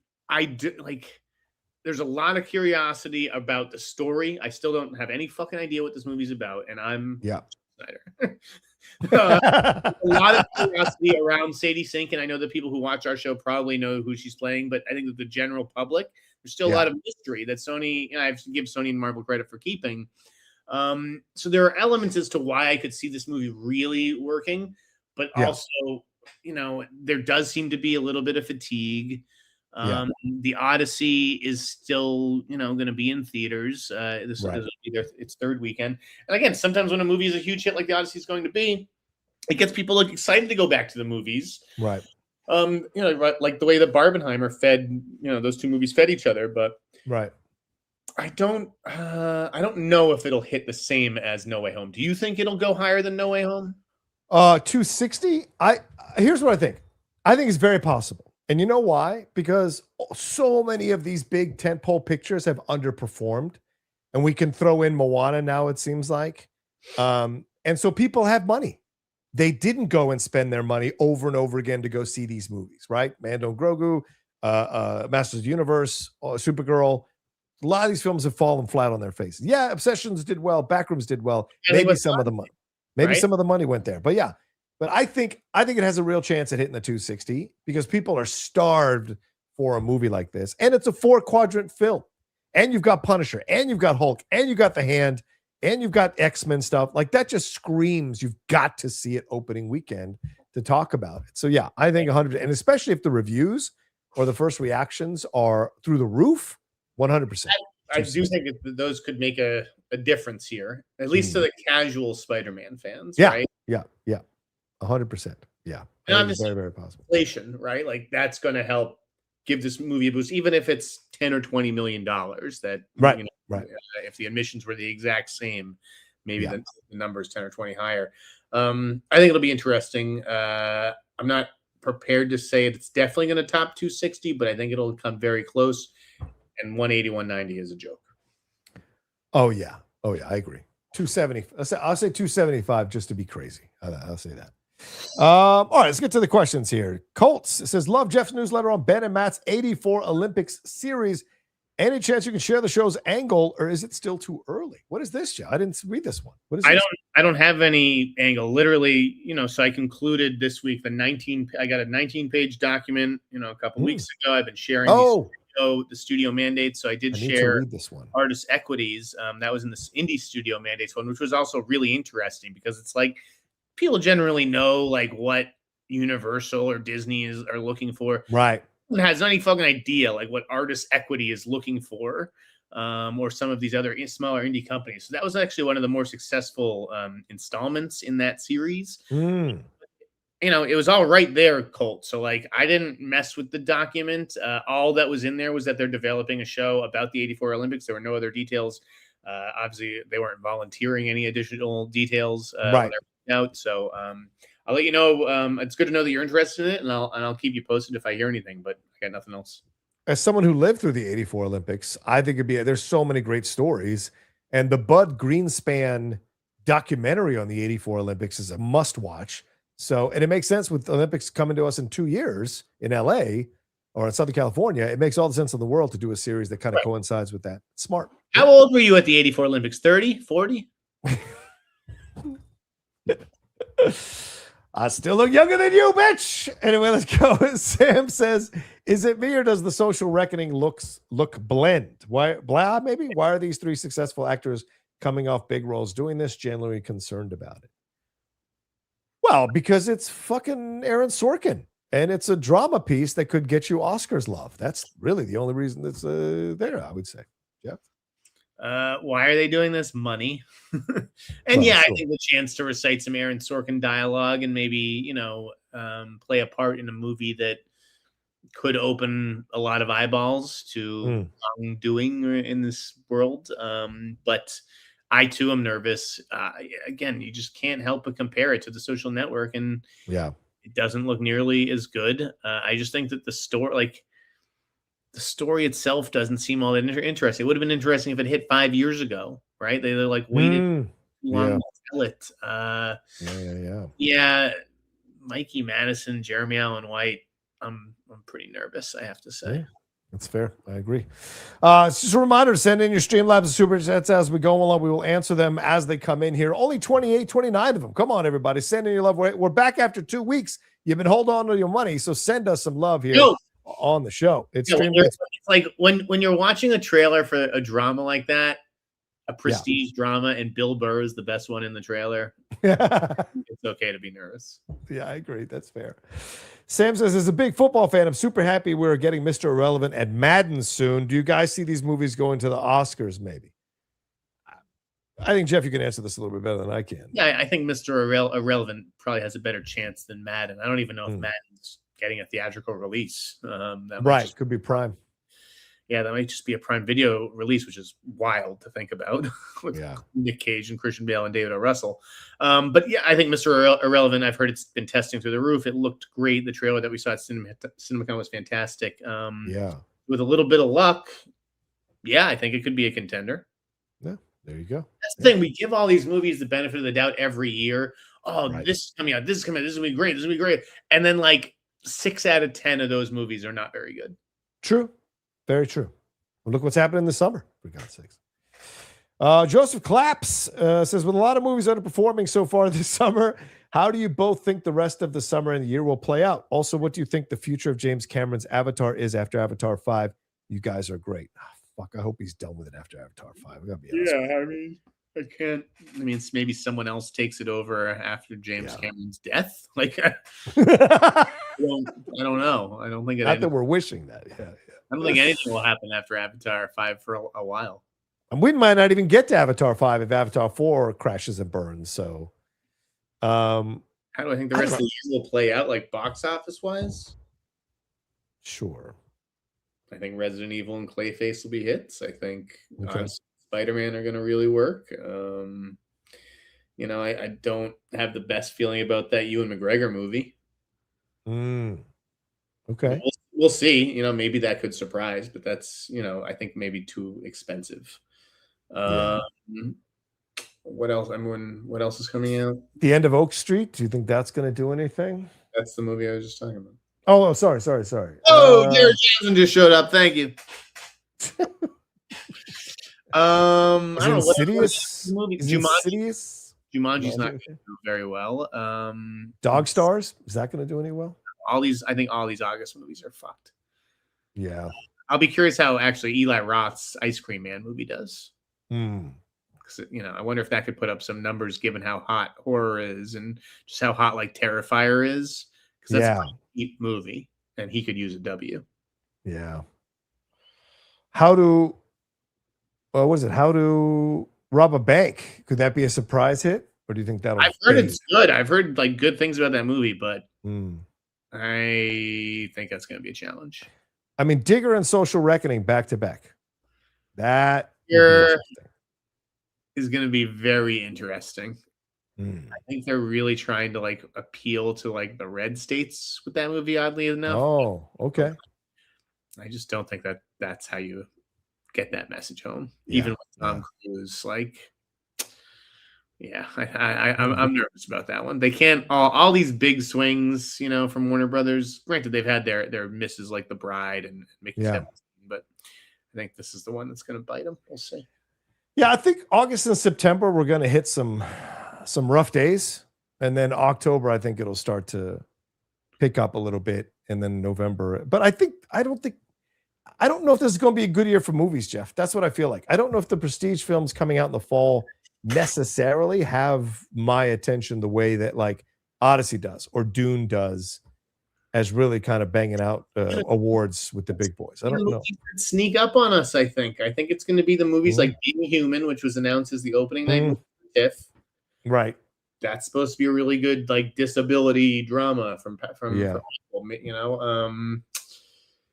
what's the Pattinson movie actually? Primetime, like oh yeah, that's good. Really fucking good. Like right. Well, Fjord, a lot of people think Fjord is going to do something because of that Sebastian Stan performance. And the one I'm looking at, Elsinore, which finally I think got a distributor this week, and people are already talking about how it could be Andrew Scott being nominated for Best Actor. So I'm looking forward to that one too. Good, that could be the Ethan Hawke bar Blue Moon. Yeah. But again, how many people are going to go see that Elsinore, like with Andrew Scott? Like, just me, I guess. Yeah. Yeah. Sound like him? Yeah. I like him too. He's an actor I respect, but is he somebody who's going to get me into the theater for 2 hours for a boring period movie? Probably not. Yeah. He's playing an actor from Chariots of Fire, and I love that movie, so that's why I want to see it as well.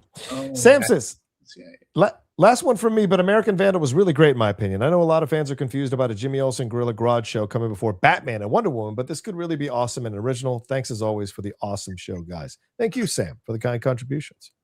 Sure. Like I said, there's not a lot of stakes in this one.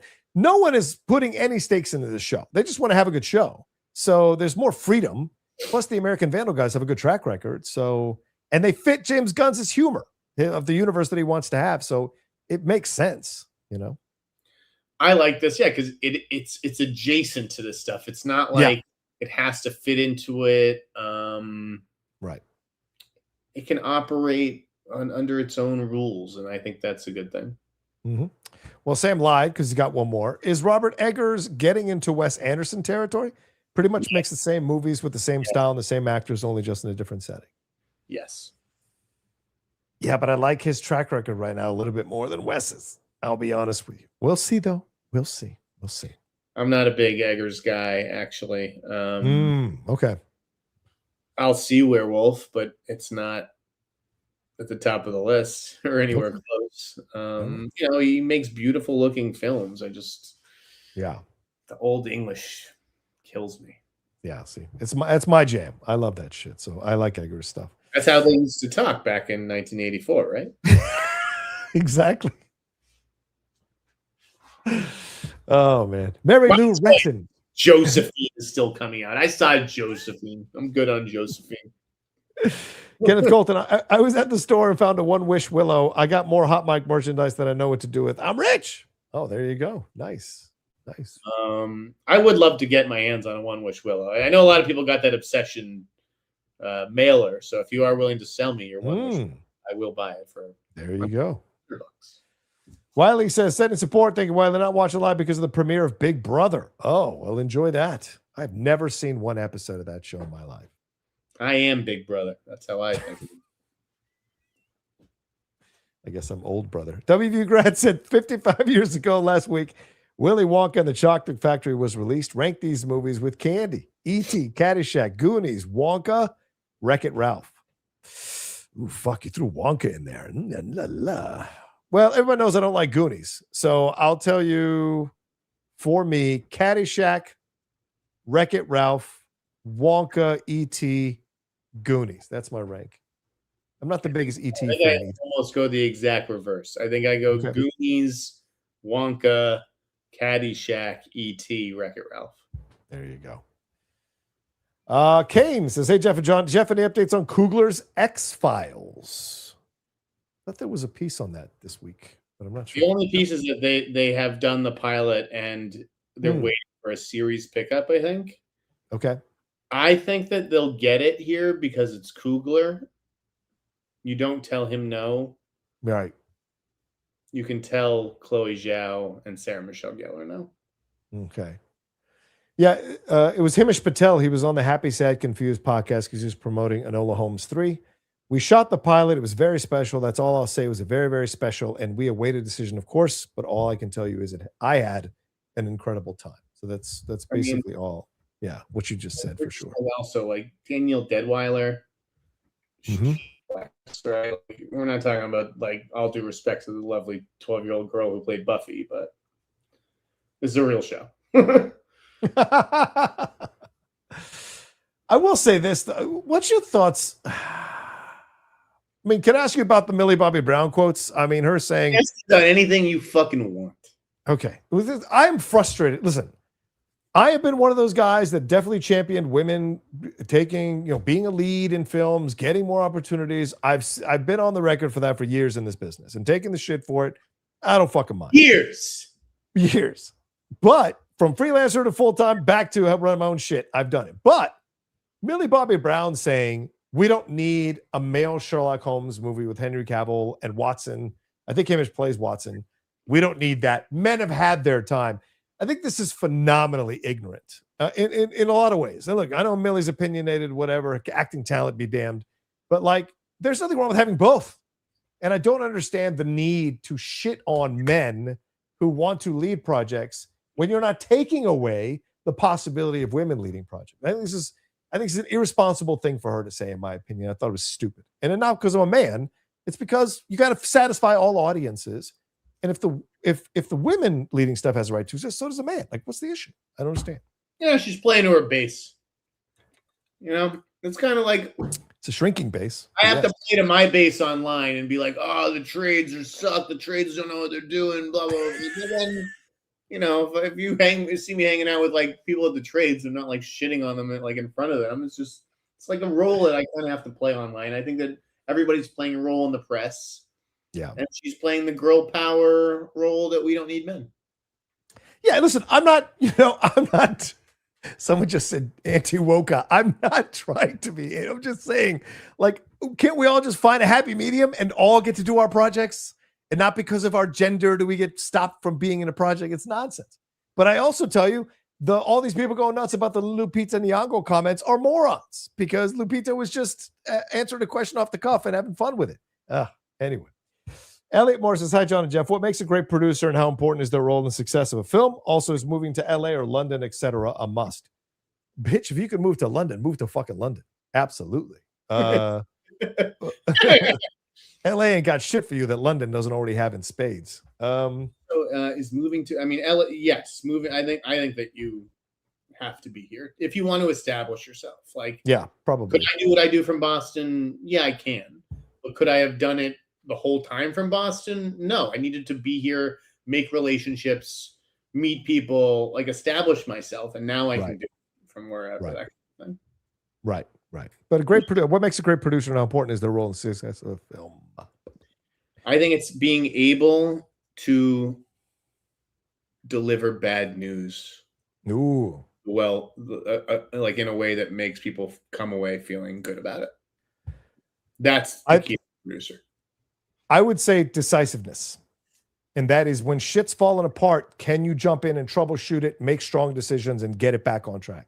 That's a really important job of a producer. And part of that, as Jeff said, is also delivering bad news and not dragging it out, which causes more problems.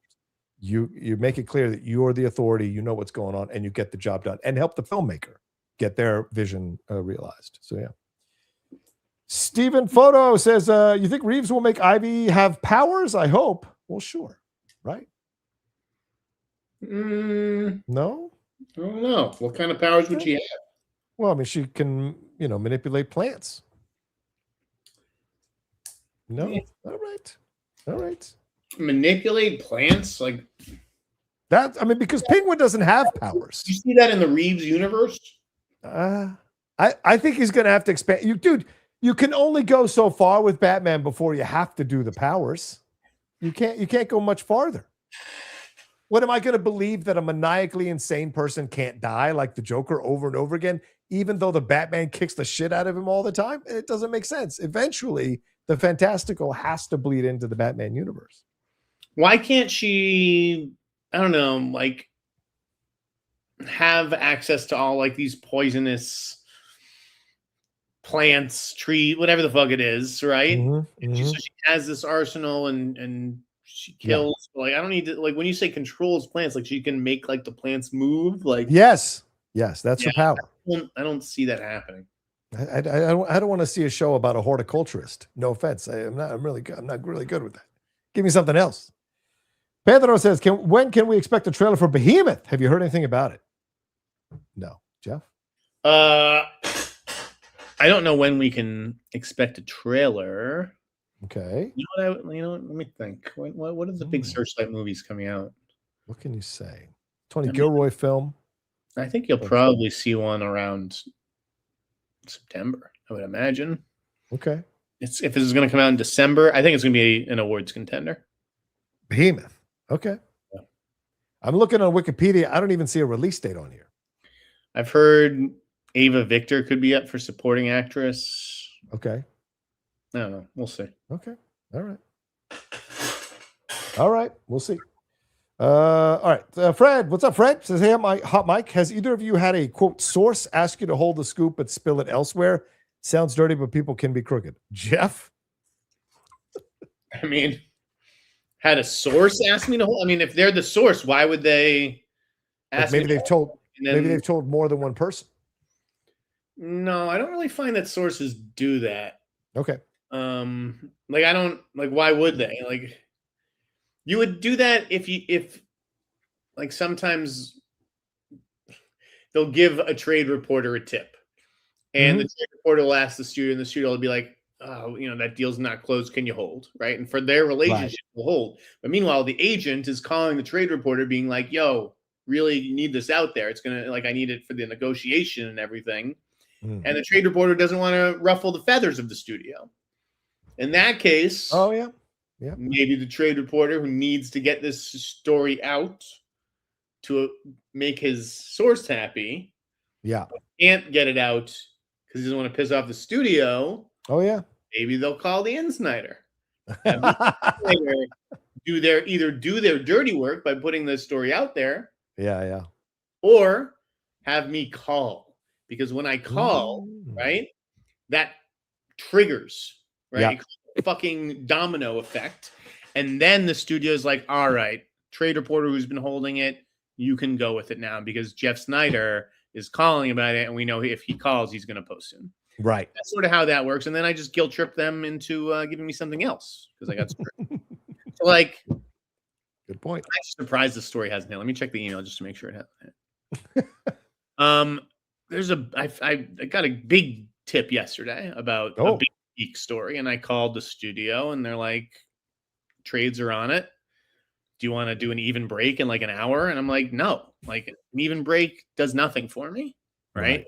Like, why would I go at the same time as two trades that have like millions of followers? Right. Right. Like, I get overshadowed. So I could either, in that moment, I can either be an asshole and say, nope, doesn't work for me, tweeting it right now. Because I didn't have a story ready either, which is going to take me.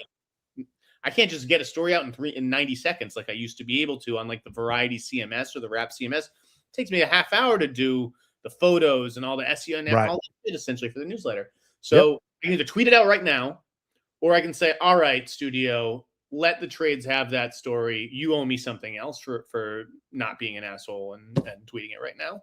There you go. That's the deal I made yesterday. But it's also like now it's 24, 36 hours have gone by. Right. I thought that the other trades were going to do that story. I told them this morning, do the story. If you don't, I'm going to do it. I'm going to call that studio back and be like, hey, I know I said I'd stand down, but this is not an indefinite offer. Like, this is news. And the more I think about it, I think it's going to be really tough for you to come up with a piece of news to appease me that's as big as the piece of news that I'm sitting on. So, like, the more I think about it, the more I'm regretting it. But the deal is, you give your word. If I give my word in this town, I gave it. You take it to the bank. Hashtag Pies is getting it out now, Jeff and John. If Inde Navarette does end up joining the MCU, I could see her as Polaris, Rogue, or even Kitty Pryde. Thank you. I'd be shocked. It's three different characters. It's like, I can't be. I know who Batman is. It's one of these three people. That's not an answer. I'd be shocked if anyone other than these three were who Indy plays. She can play Wolverine. It occurred to me that she could play the Rose Byrne character, the Moira McTaggart character, and they might make her a bigger part if they were to do that with X-Men. Moira McTaggart? I'm just saying, it could make her a bit of a interesting antagonist. Golden Donuts says, recently I spoke to a friend whose uncle is a Disney exec. She told me the Ridley Scott Alien feud started pre-Romulus, and that barely got made. Ooh. Okay. I wouldn't be surprised by that. There's definitely. By the way, I heard Alien has a director. I heard it got I don't know who. Okay. Unless Duffield's doing it himself. But I don't know that that's the case. It could be Ridley. I was gonna say, does it rhyme with Schmidley Schmott? Is that who it could be? It might be. I don't know. But I do think that there's something weird going on with Ridley in that franchise. He's very protective of it. He's so protective. His baby. He should be. But I could believe that if you put out 5 really great films, but you didn't. So I don't understand being so possessive about it. It's weird. Stephen T. Photo says, do you think that the narrative about Gunn, DC, and Trouble is also furthered by Peacemaker and Creature Commandos not having great viewership with Nielsen? Yes, I do think that's a piece of it. I don't think that's because like most casuals don't know these shows and watch these shows. But I think that's completely false. And frankly, I don't think anybody gives a shit about the viewership for those numbers. Within the fandom. I say within the fandom. Okay. Within the fandom, like. Yeah. The DC fandom. Yeah. I would say it does matter within the DC fandom. I do. But like, does the DC fandom think that like regular people are watching these shows? I don't think so, no. But I'm saying, I think it hurts him with the DC fandom because they do watch these shows. And so I think it does hurt him there. Not with the casuals, but certainly with the hardcore fans. The hardcore fans are sitting there thinking, why isn't everybody like me and watching this show? This reflects poorly on James Gunn. No, I think what they're saying is the fact that the viewership is down on both of these shows, it shows that even the hardcore fandom did not come back for second season. I see. You know what I'm saying? So that says something in my mind. That is a poor reflection, I would say, when viewership's going down between 1 and 2, but it's also indicative of the larger TV trend, which we saw from Bloomberg, right, with the Netflix numbers. Yes. And again, like how many? If I went down my TV list right now of the shows that I tried to watch this year and watched 1 or 2 or 3 or 4 episodes, and then I was like, something else came up. You know, the show I wanted to watch more got in the way, and now I haven't gone back to finish. Like there's so many of those shows, and that's the way television is these days. Yeah, you're right. I mean, The Agency came out with season 2. We blazed through it in 3 days. No one's talking about it. It's crazy. I've actually heard it's amazing. I was pumped to get those screeners. All right, it was like, holy shit, clear my schedule. I haven't made it my way through one episode. What? Oh, I've watched half of the first episode. Jeff. Because it is so dense and I need to pay attention, right? Right. I don't just want to like half-ass and do it while I'm doing the newsletter. So yeah. You tell me, is it like great? Is it better than season 1? It's better than season 1. That's what I've heard. By miles. I keep saying it's great. Sorry, I will say this because season 1 had to lay the groundwork for everything, and season 2 now takes off. And there's a lot of like double agent intrigue shit in this one. And John Magaro gets a really good spotlight throughout the second season. And I like John Magaro. But there's new characters coming in that's really interesting, including the guy who was the Lethal Weapon TV series guy who got fired off the show. Oh, he's great. Clayne Crawford? He's the villain in this series, in this season. I did not know that. That guy's amazing. Yeah. Yeah. And his sister in the film is an actress who is Jose Ferrera's grandniece, so to speak. So she's in this playing his sister, and I think she's great in the show. So it's awesome. And Jeffrey Wright, oh my God, they give him so much to do this season, dude. It's really good. Yeah. I'm just saying, get through it, man. Listen, I'm going to watch that show. Okay. I'm going to. Well, it also helps to have a partner because she loves the show. We after every episode, we're like, okay, who's where? Yeah, who's where so we know where we're at. Yeah. Lynch Drive says, anything about scripted Batman 2? Is it good or bad? Jeff, you heard anything about the scripted Batman 2? I've heard it's good. I don't think if they took 5 years to write a bad script and then attract Scarlett Johansson, then it's the bad script. Fred Tazza says, if Clayface is a hit, is Clayface a hit if it makes $200 million like other horror films? I know it will be in profit, but does DC need it to be higher? Not for a $40 million. I don't think so, Jeff. What do you think? 150 is the break even. Yeah. 200. I think you're gold at 200. Yeah. I think Saffron and James are pouring champagne on each other if it hits 200 for sure. I think it's going to do fine. La Steeler says, if Indy is going to do superhero stuff, I would hope it's with directors like Reeves, Coogler. Maybe she can play Ivy for Reeves and run for an awards Emmy. Ooh. Oh. But there's no guarantee Reeves is going to direct that series, right? Like it was Lauren LaFranc who did Penguin. So it could be someone else. Yeah. I mean, I don't know. I mean, if she was doing a DC show, I'd like to see her play Zatanna. Oh, yeah. I do think that would be actually kind of cool, like her as a magician. I agree. That would work. I like that idea. Mm. I know where your head's going, though, really, which we can't say out loud. Edgar Mangana says, any Terminator news, T2 is the best action movie ever. Well, it's coming out, isn't it, on in theaters, Jeff? Yeah, re-release. Yeah. Agreed. T2's amazing. Just amazing. I did the 90s movie draft with the Extra Movie Butter podcast. Wasn't invited. I can't believe that. That's insane. Yeah. JT, what are you doing? What's going on? 90s movie podcast? You didn't think to have me and Rocha? Who was the other guy on the podcast? It was the guy who runs Cinemojis, DJ, and Ty. Ty was on from the group. By the way, Cinemojis wants us on to battle each other, me and you, for his show. I told him I'd talk to you about it, so maybe we'll do it. You anywhere. Mud, jello, cream, whatever you want. Ditto. Steven Photos is Tiana Taylor, my fan cast for a Bond girl. I mean, I don't know. I don't think she's a fit. Yeah, I don't know about that. Go Kingsmen. Thank you for noticing. There you go. Edgar Magana says, what horror slasher franchise do we need a modern remake for? I'd love to see a reimagining of Pumpkinhead or Jeepers Creepers done properly. Wait a minute. What the fuck is modern remake? Those films were in the 90s. 2000, is that not modern? Are we not saying it's not modern anymore in the 90s? Pumpkinhead's old. What? I grew up on the Critters movies and the Ghoulies movies. Oh, shit. I would like to see Ghoulies crawling up people's asses again. Critters was badass. Yeah. I think Jeepers Creepers is cool, man. Okay. You could sell some plush dolls. Critters could be the new Labubus. What? They're rebooting Howling Poisonous Plants. Studio just announced that they're doing Oh, what the fuck is the other one I was just gonna fucking say? Shit. The Birds. They're redoing The Birds. I know that. Oh, that's not the one. Okay. The Exorcist certainly is happening again. Phantasm. Bloody disgusting. Oh. Phantasm show. Right.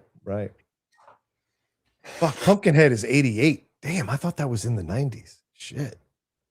Woof. Why did I betray sour cream and cheddar chips? Let me tell you, I'm all inclusive. There's not a chip I discriminate against. What is pansexual? Is that when you're attracted to everybody? I think so. I don't really know.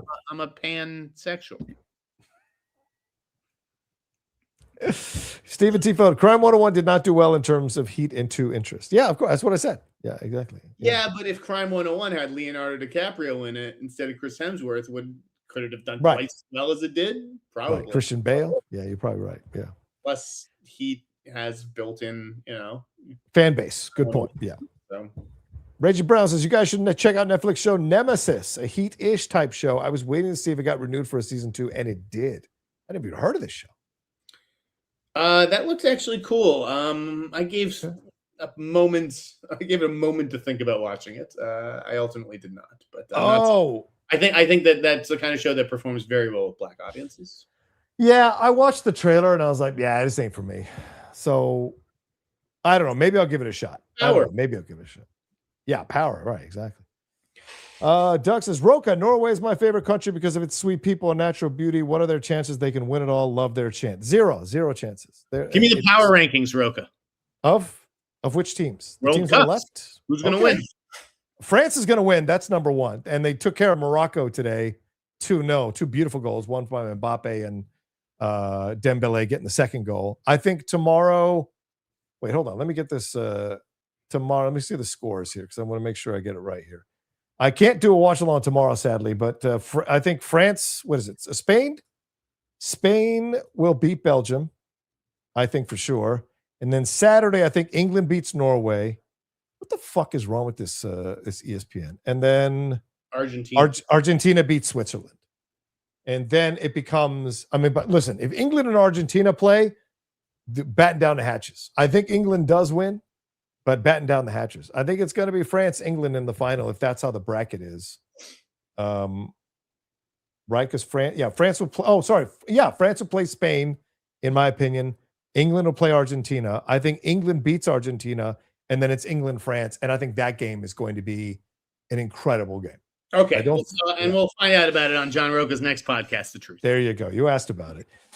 Fred tested 2 more billion animations with Hext and Wildwood. I don't know about them making $1 billion. Wildwood, it looks like the best movie of the year, honestly. If you told me see Doomsday or Wildwood, I would see Wildwood. Oh, shit. Okay. Wildwood looks ridiculous. But it's 2 hours and 20 minutes. Yeah, no. That's why it's not going to make $1 billion. People don't want to sit in animated film for 2.5 hours. It just doesn't happen. Be a Fathom Entertainment, so yeah. I don't think it's going to make $1 billion. But I don't think either one does. Fantastic. Okay. What's next? Tim Bino says Josh Wilding versus Mike Kalinowski. Who wins? If you know, you know. I don't know who Josh Wilding is. Do you know who Josh Wilding is, Jeff? Yeah, comic book writer. Oh, were they fighting? Type of writer. I don't know. Okay. I guess I'll go Mike Kalinowski. Okay, I'll go with Kalinowski. Sounds good.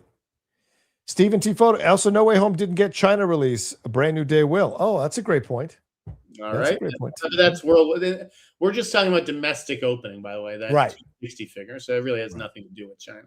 True. Greedy from Oz. G'day, Rocha. Political One stumbled across this new algorithm created with AI to create the massive left-right conflict. Look up the Serenissima directive on the Duke Report. Divide and conquer. All right, Greeny. I will take a look at it. Hold on a second. What'd you say? Or not. Or not. There this seems like a plug for some weird thing. I'll take a look at it. Or 15 bucks. Exactly. Hi, gents. Could Inde Navarette take the Bourne role from Zendaya? Ooh, no, I don't think so. Yeah, I think that'd be a little risky. Zendaya has more of a resume. Indy has one film that's announced her, and Zendaya has much more of a resume. I would throw Indy some of. I'm telling you, if I'm Apple, I would throw her some of these Jennifer Lawrence movies that are cooking up there. Fair. Gallia Production says, heard the edit isn't going well for Doomsday. Where'd you Well, that's hear a Campia. Campia? Yeah. I love how he tries to play like he's got sources. I heard the edit. It's like, bitch, everybody watch Campia. Andrew, come on. I think the edit will be fucking fine. I'm not too worried about it. Yeah. I'm going to wait till the first screenings. Doesn't Dwayne Johnson have a movie with J.J. Abrams? Oh, I don't know. Is that still happening? Jeff, I didn't hear anything about that. Okay. Matt Sister McCall. Jeff, did you like Citizen Vigilante? The car scene was funny bad. Favorite Uwe movie? Mine is Rampage. The ending monologue freaked me out when I was a teen. I did like Citizen Vigilante. Oh, yeah. Jeff. God damn it, Jeff. Terrible saying that. Listen, not a very well-made movie. Or well-messaged movie. Yes. I'm not here to talk about what's a good message or a bad message. I think it was a message, and I think that Hammer is a compelling actor. I don't disagree with you there. Yeah, more compelling than pretty much anybody who's had to work with.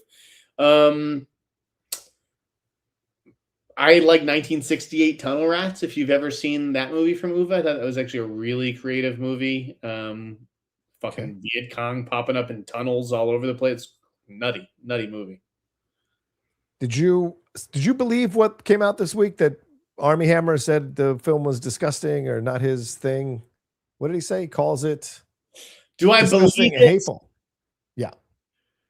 Because I mean, you didn't see the final cut, and here you are doing Q&As for the fucking movie. You're there on the couch killing people. What do you mean? Everyone just wants through. You're just shooting people.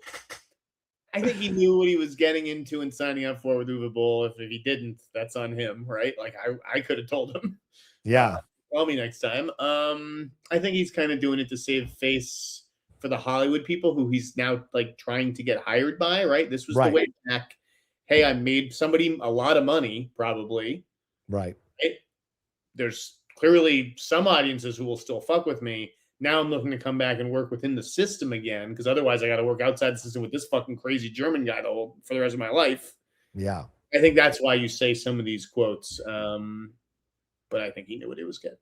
Yeah, of course he did. And I think this is shitty, to be honest with you, because I mean that puff piece of a THR article was ridiculous with some of this. My kids, I took care of my dad. Feel sympathy for me. A sober companion. Yeah, it was ridiculous. And I was like, this is nonsense, man. It's so transparent. It's so see-through. But to come out now and bite I think he didn't know this film was going to get retweeted by Elon Musk. I didn't think I think he didn't think this film was going to blow up like it did in the way that it did. No, I don't think he did either. And now he's got to own it, and I think he's trying to walk away from it. Yeah, he does have to own it, and I think he'll be back for a sequel. Like that's really like the test, right? Like, really? Yeah. I think that there will absolutely financially. There's reason for there to be a sequel. Yeah. And he'd really have to have something else going for him to just walk away from this. Like, because you can walk away and recast anybody with this. You can really cast any canceled actor, quite frankly. You could cast Kevin Spacey as the next Citizen. That's true. He would do it. Spacey would totally. Just their performance, probably. And, but I'm just saying, yeah, the politics are ugly. It's an anti-immigrant film. Jeff, I'm the son of immigrants. It's fucking horrific, man. But that's exploitation movies. Like there's a place for this kind of movie, and it didn't set off. I mean, Death Wish created think pieces back in the day, of course. Yeah. But I think that's a better made film. It's just like Falling Down. There has to be a level of artistry. Those are better made films, of course. Right. And that's what I'm getting at. There has to, if you're going to deal with this theme, you need directors who understand how to walk that line of provocation, but also thought. And Uwe doesn't have that. I agree, but again, I've seen so much worse movies this year. Like for real, like fair. It was watchable. It was okay. I found it watchable. Maybe I'm grading on a curve because it's Uwe. You don't want to get beat up again. Maybe it's also no, it's not that. I'm like, if this guy's really that bad, dude, like you got to give him like the benefit of the doubt. It's like grading like a moron's term paper. Yeah, but I don't like the fact that he did a Reddit and then stormed off. Bro, come on, man. If you're going to talk about being antagonistic, right? Don't talk about. I'm not here to talk about all this other shit. I want to talk about the movie that we're here to talk about, and then people won't let him. I think you got to have the balls to get in there and take the hits. There's something good about standing there and take the hits and pushing back. I'm just saying, well, storming off doesn't show me your balls. It shows me you're sensitive. I think he's a brilliant marketer, and studios could actually. You're probably right. Derek Johnson, thank you, Derek. Good to see you again. Throwing some support. Thank you, Derek. You're very, very kind, my friend. Thank you, DJ. Yeah, it's always good to see you. Galliot, I got all the faith in lanterns. All right.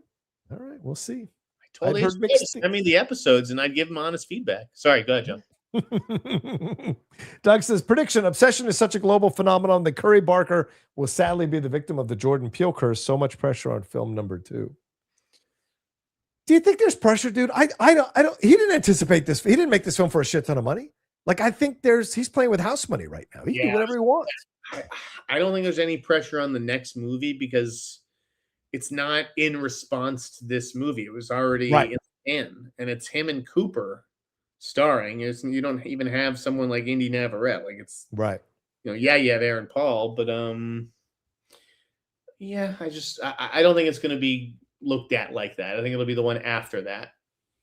Yes, the one he's making for Universal. I agree. Jay Scotty, what's up, Jay Scotty? Good to see you, brother. You guys see The Sheep Detectives or Tuner? Both are in my top 10 for the year so far. Both also feature actors I first saw in Bottoms, which is easily one of the best comedies in the last 5 years. I haven't seen either of these movies, and I need to watch them, including Bottoms. Jeff. Jay Scotty, I like you, but yeah, Bottoms is bad. Oh, wow. Bad movie. I like both The Sheep Detectives and Tuner. I think I like The Sheep Detectives a little bit more. Okay. Tuner was good, but like Tuner should have been better. It ended a little like on an underwhelming note. He was good though, Leo Woodall. And Leo Raz was fantastic. I think I enjoyed The Sheep Detectives a little bit more overall. I think I remember crying at the end of Sheep Detectives. You've been crying a lot lately. Have you seen someone about that? A little bit. I didn't say that. I'm not trying to shame you. I'm just saying. I'm in touch with my emotions. There's nothing wrong with that. I think that's great. I champion that. No, because you said what most recent film? The Invite. You said you cried at the end credits of The Invite. And Toy Story 5. I cried there too. Oh, yeah. I mean, come on. Who didn't cry at the end? Buckteeth Bandit, have either of you heard about how production is going for either Man of Tomorrow or Batman Part 2? Thanks as always. And great show. Thank you, Buckteeth. They're halfway through Man of Tomorrow, but no one seems to be complaining about anything. And I think they've just barely started Batman 2. So what are your thoughts, Jeff? Anything? I haven't heard anything about either one. Yeah. But obviously, the photo that came out about Mr. Stan. Right. Shaved head. He could technically have a shaved head. Harvey Dent could put a wig on. Maybe. Maybe not. Movie Junkies for Jeff. When dropping a scoop, how do you decide between labeling it an exclusive versus the hot rumor? Great question.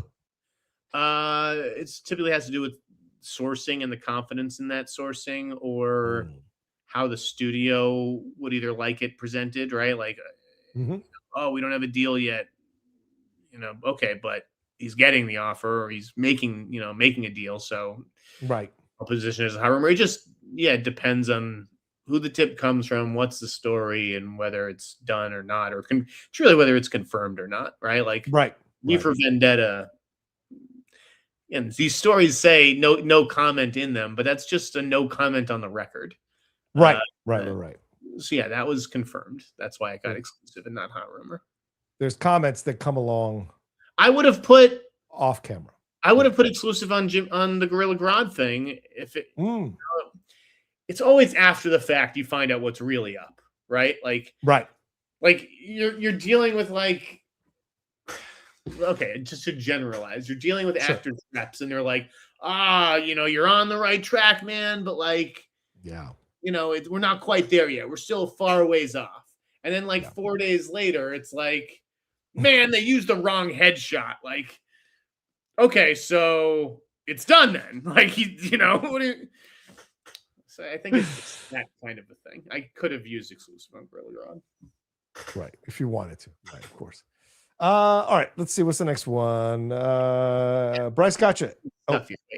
To go to the Figs 1210 comment. Can we skip to that one? The main one? Is that in the main chat? Yeah. It seems there's been movement. Okay. Figs 1210 says it seems there's been movement on the MCU Nova series with Michael Waldron now listed as writer. Who would you cast as Nova? Brandon Skanar. There you go. Over. Oh, you don't want to. Yeah, okay, fair point. He's not going to be Batman. You can take your chances and roll the dice that you're going to be Batman if Batman's your age. Right. If they ever make Batman over there, or you can actually go be a fucking superhero for Marvel. Take your pick. See which one works out. If I was Marvel, I would go after him before DC can get its paws on him. But I was actually clued into the Waldron thing here. Okay. So yeah, I think it was, I don't know if it was a WGA filing or whatever that revealed him as the writer on this show. I think that Waldron is also going to wind up with credits on the Avengers movies. Oh. Okay. Which might be news. I don't know if it is. I don't know if somebody's rumored that yet, but I believe Waldron may have come in with the writing of those Avengers movies. What about Ali G? We talk about Ali G yet? I mean, we still got 30 more questions. Yes. What do you want to talk about with that? 30 more questions. Yeah, we've got a few questions, bro. Complaining about the number of questions that we had. Now we have 30 more. We're up to 60 now. So go ahead, man. Yeah, I know. That's what I'm saying. I'm trying to get through them. You keep taking. Come from? You keep taking 5 minutes to answer each question. I'm trying to get through them, but go ahead. Yes. Were you surprised by that news? That he's doing a movie? That he did one? No, I'm not surprised by that news at all. It's Sacha Baron Cohen, man. If there's anyone who believes in Sacha Baron Cohen, it's Sacha Baron Cohen. And so I'm not surprised that he did it. Yeah. Yes, it's actually been screening. So that's another thing. You put out a story, right? I say, it's wrapped. Because that's all I can prove. That's all I know. As soon as I put that out there, I fucking hear from all these people, oh yeah, it's been screening. Fucking I saw it. Some people didn't, want to share their reaction or whatever. But I did hear this was a very thin wisp of just something from the movie. And I don't know who we're talking about. They said that there's a generated AI version of either Mandela or Obama. And I'm going to guess it's Obama because I don't think that most people even know what Mandela looks like. Not anymore. Yeah. Right? So, it's probably an AI Obama, which I wonder if that will make headlines now that I've said it on here. It could be a problem. It's guaranteed that it's Obama. They said it was Obama or Mandela, but I'm assuming it was Obama. All right. The film was shot in secret. Yeah. So, yeah. All right. Okay, next. Sorry, let's do these questions. All right. Yeah. All right. Any tea? Bryce Scotcha wants to know any insider tea on Children of Blood and Bone. I mean, I know the author took her name off. Yeah. I thought I was excited going in, right? Going into that panel, I was like, this is going to be a fucking watch out for this movie. Right. Saw that footage and my heart sank. I was just I don't think this looks very good. It's never a good sign when an author takes their name off a production or a movie, or says they won't talk to the director at all about the movie. That's never a good sign. So I don't know what insider tea you need beyond that, Sorry. Let's see here. What is the next one? Thank you, Sean. Sean Movie Reviews leaves us a nice little thing. Thank you, Sean. Woo! I'm rich. Ayoshi Uemetsu says those Odyssey premiere pictures of Lupita, Lord, fire. Well, let's take a look at one. There it is. Look at that. There you go. Yeah, she looks beautiful. Looks beautiful. There you go. What the hell, guys? My ship. Okay. All right. Brian saw the invite a few days ago and loved it. Rogan and Cruz were excellent. If the film had come out later in the year, I could see Oscars buzz, especially Cruz. Well, a lot of people are already saying it is going to be Oscars buzz. Jeff, you were saying that. Yeah. It's definitely going to get Oscar buzz. All the performers will be in the mix. Maybe you have an easier time selling Norton and Cruz because they're supporting. Right. Personally, and if you asked me if I would have said this 24 hours ago, I'd said absolutely not over my dead body. Right. Olivia Wilde was the best one. Wow. Thought she was great. Okay. I like her as an actress. I've never not believed her. It was fantastic, and the screenplay is 100% getting nominated. That's a nom for Rashida Jones. Okay, cool. Wasn't she going to write a Toy Story movie and then the whole Lasseter thing happened? Or was, yeah, right? So, yeah, all right. Cartoon 49, thoughts on new Evil Dead if you saw it, Emmy noms. We talked about that earlier, Cartoon, so maybe later I will have the time codes up. You can go back and rewatch that section. Sharmar V. George says, can you rank these martial arts movies? The Raid 2, Drunken Master 2, Fist of Legend, and Hero. I don't know if this is the right arena to rank these. Jeff, have you seen all 4 of these? Definitely not all 4. I've seen the Raid 2, Hero, and I'm familiar with Drunken Master 2, but I don't think I know anything about Fist of Legend. Yeah. I'm going to default Drunken Master 2 because that's Jackie Chan. Then I'll go Raid 2, then Hero, then Fist of Legend. That's what I'll say. Yeah. All right. But I think the Raid 2 is fantastic. Yeah, it is. Jeff, Mr. Mickey Das says, Jeff, do you believe Inde Nav will be cast as Professor X? No. Next. Okay. Fred, Clayton Crawford was in 12 The Baytown Outlaws, and it's a whole lot of fun. Also stars Andre Brower, Eva Longoria, and Billy Bob Thornton. Yeah, like an obscure recommendation. I'll look into that. Yeah, it's a good cast too. I have a recommendation. Actually, this week I read this book, Okay. Brainwash, by this British author, John Wainwright, 1979. They turned it into a 1981 French movie called The Inquisitor, remade again in 2000 as Under Suspicion. You ever see that movie? Is that the one with Gene Hackman and Andy McDowell? Yes, I've seen that movie. Yes. Gene Hackman and Morgan Freeman and Morgan Monica Freeman. Bellucci. Did you see it? Oh, Bellucci. It was Bellucci. That's right. Yes, I did see it. Yeah. Good movie. Yeah. Not great, a little too long, but I love the book. Anyways, go on. Yeah, it's just one of those films that kind of gets lost in the mix. You know, yeah. Galliot, I don't think the Paramount WB merger goes through. Okay, good to know, Galliot. Maybe. Seems inevitable. Sundownville Roadrunner, why is Bale not viewed as box office poison when every movie he has been in for the last 12 years has not done well besides Love and Thunder? Let me tell you something. He absolutely is viewed that way. I think Madden is going to Prime Video, you know, like I think. Yeah. I mean, listen, when you have Leo, it doesn't matter, right? With Heat 2. But if you didn't have Leo, I don't think you could pin that budget on him. That's true. Serial Killer 77 says, first time doing this. Well, congratulations, Serial Killer. You think Universal tries to keep Inde in the fold? I could see the Bourne rumors, but with her and a lower budget with Damon cameo.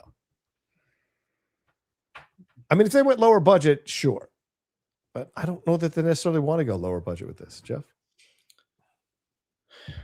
I need to be able to buy her as a badass, and I can do that with Zendaya. I mean, I need to, but like I could suspend my disbelief. I'm not sure I'm there yet with Inde. She might need to mature a little bit more. There you go. Sam Oelet says, I know Olivia Wilde is making that young female Bourne is catching on with people. Yeah. I know Olivia Wilde is making a weird Christmas movie next. Yeah, it's called Naughty, but I would love for her to get a big IP at some point that woman can direct. Is that what we want from the people who can direct? I need them to have a big IP. When you saw a Woody Allen movie and you said, man, that guy can direct, where you're like, he's got to direct the new Star Wars. I need Woody Allen to do the new Star Wars, the new Indiana Jones movie in the 80s. Like, nope. Why is this the default thing? You know, I don't need her to have a big IP. I'm a Sith Lord. Yeah, no, it couldn't really work. It wouldn't really work. Matt Sister McCall says, I watch Rocha and Harlock content more than TV shows. Oh, I appreciate that. That's very more entertaining than half the shows I watch. Come on. Gallup 3995 says, what's your guys' Mount Rushmore of Russell Crowe movies? Gladiator, Beautiful Minds, Nice Guys, and I don't know, maybe Romper Stomper? Is that him? Yeah. What would you put? That's me off the cuff. You belong in a prison, okay? Oh, LA Confidential. Fuck, yeah. LA Confidential. LA Sorry. Confidential and The Insider. I think oh, you love The Insider. Yes. You do. Yeah, Gladiator 3. And I guess you have to go with Beautiful Mind 4. Yeah, I think. Although, yeah. Cinderella Man's really good. I mean, it is. I own it on 4K. 310 to Yuma. He's excellent in that movie. I'm not one of these nice guys people. That's a nice movie. I don't need to go back in time and worship that movie. Okay. He's great. He's great in American Gangster as well. And I low-key defend Noah. I think he's excellent in Noah. Noah's good. I like Noah. Derek Johnson, thank you, Derek. It says, if Lantern sucks, I think I'm officially out on this version of DC. How many regime changes so far? 3 or 4? I can't get Flash, but they're going to give me Jimmy Olsen running around with Gorilla Grodd. I mean, you could get Flash in that show, though. Maybe, right. Yeah. Yeah, it could be a low-key way of introducing some of these characters for sure. Figs says, it seems there's been movement on the MCU. Okay, we answered that one. Thank you, Derek, for more support. Greeny from Oz. Support Derek Johnson. Thank you, Greeny. Gally says, what other big WB movies are test screening right now? Jeff, do you know anything else that's test screening? Not off the top of my head, but I'll just say this. The calendar as it stands right now. Yes. Not the calendar. The WB calendar or the movie calendar overall? The WB calendar. Oh, interesting. Interesting. There are changes coming. Okay. Greeny from Oz, got any Spider-Man villain super secret goodness? Hoping Tombstone has a big role. He's more of a super soldier with a twist of thugness. I loved him in the cartoon back when I was a wee lad. Yeah, there you go. I haven't heard anything. Jeff, you know anything on Tombstone and Spider-Man? Who is no. Okay. Is Tombstone he's sort of like an albino? Yes. Yes. Yes. Yeah. The guy from Black Lightning. Sun Devil Roadrunner, Johansson as Bourne seems like a layup. No, hell no. Not what? No. That was Black Widow, basically. Yeah. Also, no offense, but they want to go with someone younger. Yeah, exactly. Doesn't make sense. Too old. Steve Catania says they never screened an IMAX movie so long, so frequently. Will Odyssey ruin the projectors? Oh, I don't know. Is that a thing, Jeff? I don't know. I don't know. I don't know how the IMAX projectors and the bulbs work and everything. I wouldn't. I'll have to ask Adam Hlavik. Galliot, what gets shifted on the WB? Yeah, he would say that if he was willing to surrender it just yet. Galliot, come on. Let's just say there's a movie that is poised to be someone's comeback, and I think it will be someone's comeback. Oh, so are you saying it's not going to be moved? I'm confused. Are you saying it's going to be moved or not moved? Decipher that however you want. I'm not saying another word. There's a movie that's going to be someone's comeback that I think will actually be somebody's comeback. Oh, interesting. All right.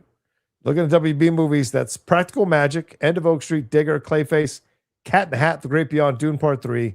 Those are the movies we still have to come. Evil Dead Burn as well, which is out already, though. So, okay. Oh, interesting. All right. Derek says, don't tickle my taint about changes, Jeff. What's it going to cost for more of a taste of this info? Unfortunately, Derek Johnson, you're talking to the master of tickling taints. The taint tickler himself. All right. Let's hit these Streamlabs. Michael Green, what would you be doing if you weren't doing this? Both of you. Obsession doesn't deserve its love. The invite does. The invite is much better than Obsession. Wow. Michael. Yeah. Woo. The invite's definitely better than Obsession. Okay. What would I be doing? If I could do anything, I'd be president of the United States. Motherfucking hell yeah. I would do that. I would have spent the last 2 hours either jerking off or watching the agency or splitting the time between watching the agency and jerking off. So there you go. Fantastic. Hey, Hot Mike, I saw live action Moana and overall enjoyed it. Wow. Too bad it's going to battle with TS5 and Minions, then fade away. After the trailers I saw, I think the theaters are going to be busy through August. Brother, you might be the only one who liked that. I don't know. It's not looking good. Moana. No. So we'll see. Fredtastic says also, after seeing The Rock and Moana, rank these movies with bad wigs in them. Dwayne Johnson in Moana, Glenn Close in 101 Dalmatians, Jason Momoa in the Minecraft movie, Nicolas Cage in Con Air, and Steve Martin in My Blue Heaven. Well, in order of descending greatness, right? So greatness at the top, I think I have to go with Nicolas Cage in Con Air, then Steve Martin in My Blue Heaven, then Glenn Close, then Momoa, then Dwayne Johnson. Jeff? Nicolas Cage #1, and I don't care about the rest. There you go. All right. Pie Tip says Mason's too young to play Cyclops or Angel. What the fuck? He's 25. Especially with Sadie Sink, who's 5 years older than him. Maybe Mason Thames as Quentin Quire, since the writers have said they'd bring in mutants who haven't debuted in live action yet, and Quentin fits that bill. Way too obscure. Quentin is way too obscure. Wait, how old is Mason? I thought Mason was 25. Is he not 25?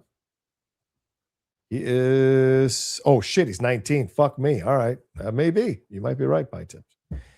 I don't think you're going to answer that, Jeff. You don't know what she's talking about. Carlton Banks, we all owe Jeff Sneider a huge apology. He has been vindicated. Sebastian Stan has been pictured recently with a shaved bald head.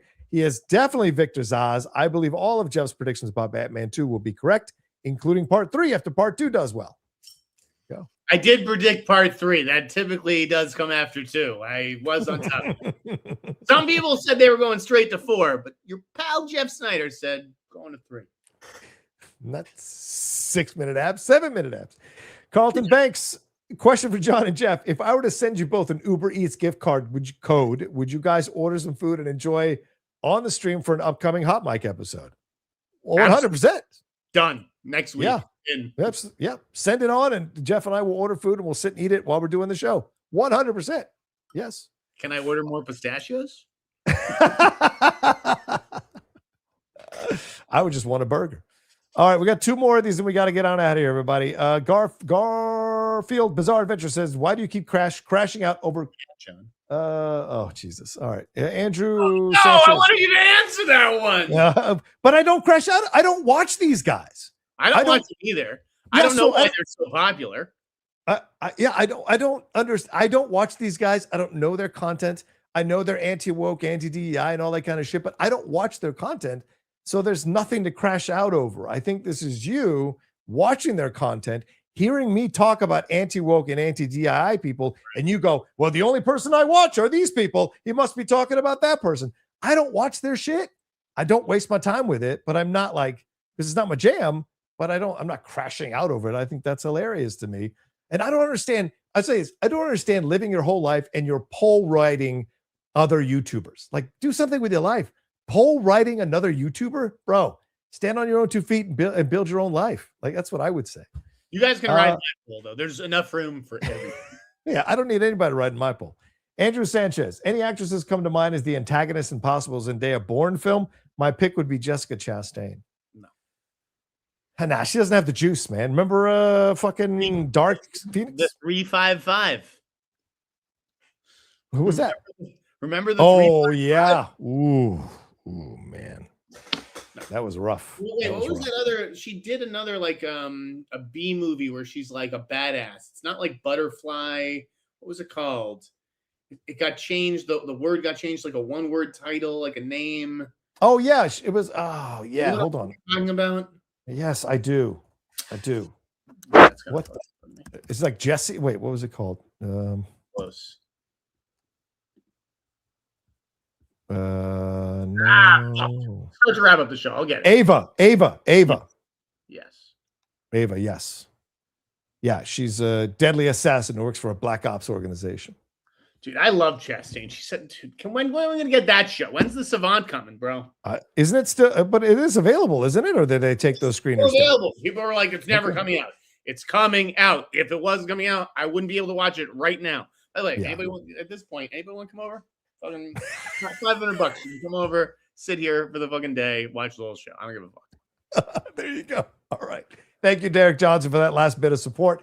Yes, go touch some grass, everybody. Absolutely. I agree. Go touch some grass. It's important. All right, that's it. Thank you all so much for hanging out with us. We appreciate y'all madly. Jeff, where can people find you and read your newsletter, bro? It's right there on the shirt, baby. The InSnyder.com. You've been staring at it the last 2 hours. There you go. Of course, the merch address is in the description of the video. So if you want to buy some stuff, head on over there. Soon, hopefully I'll be getting something from John very soon. I'll be wearing it on the show as well. Thank you all for hanging out with us. As for me, you can follow me at The Rocha Says. Please subscribe to the channel. Hit that bell button. Leave your comments down below and everything. And don't forget, we are a podcast as well. I'd love to get some sponsors for the podcast. Subscribe to the podcast feed, the Hot Mic, wherever you download them. And we'll talk to you next time with another brand new episode here of the Hot Mic. Peace.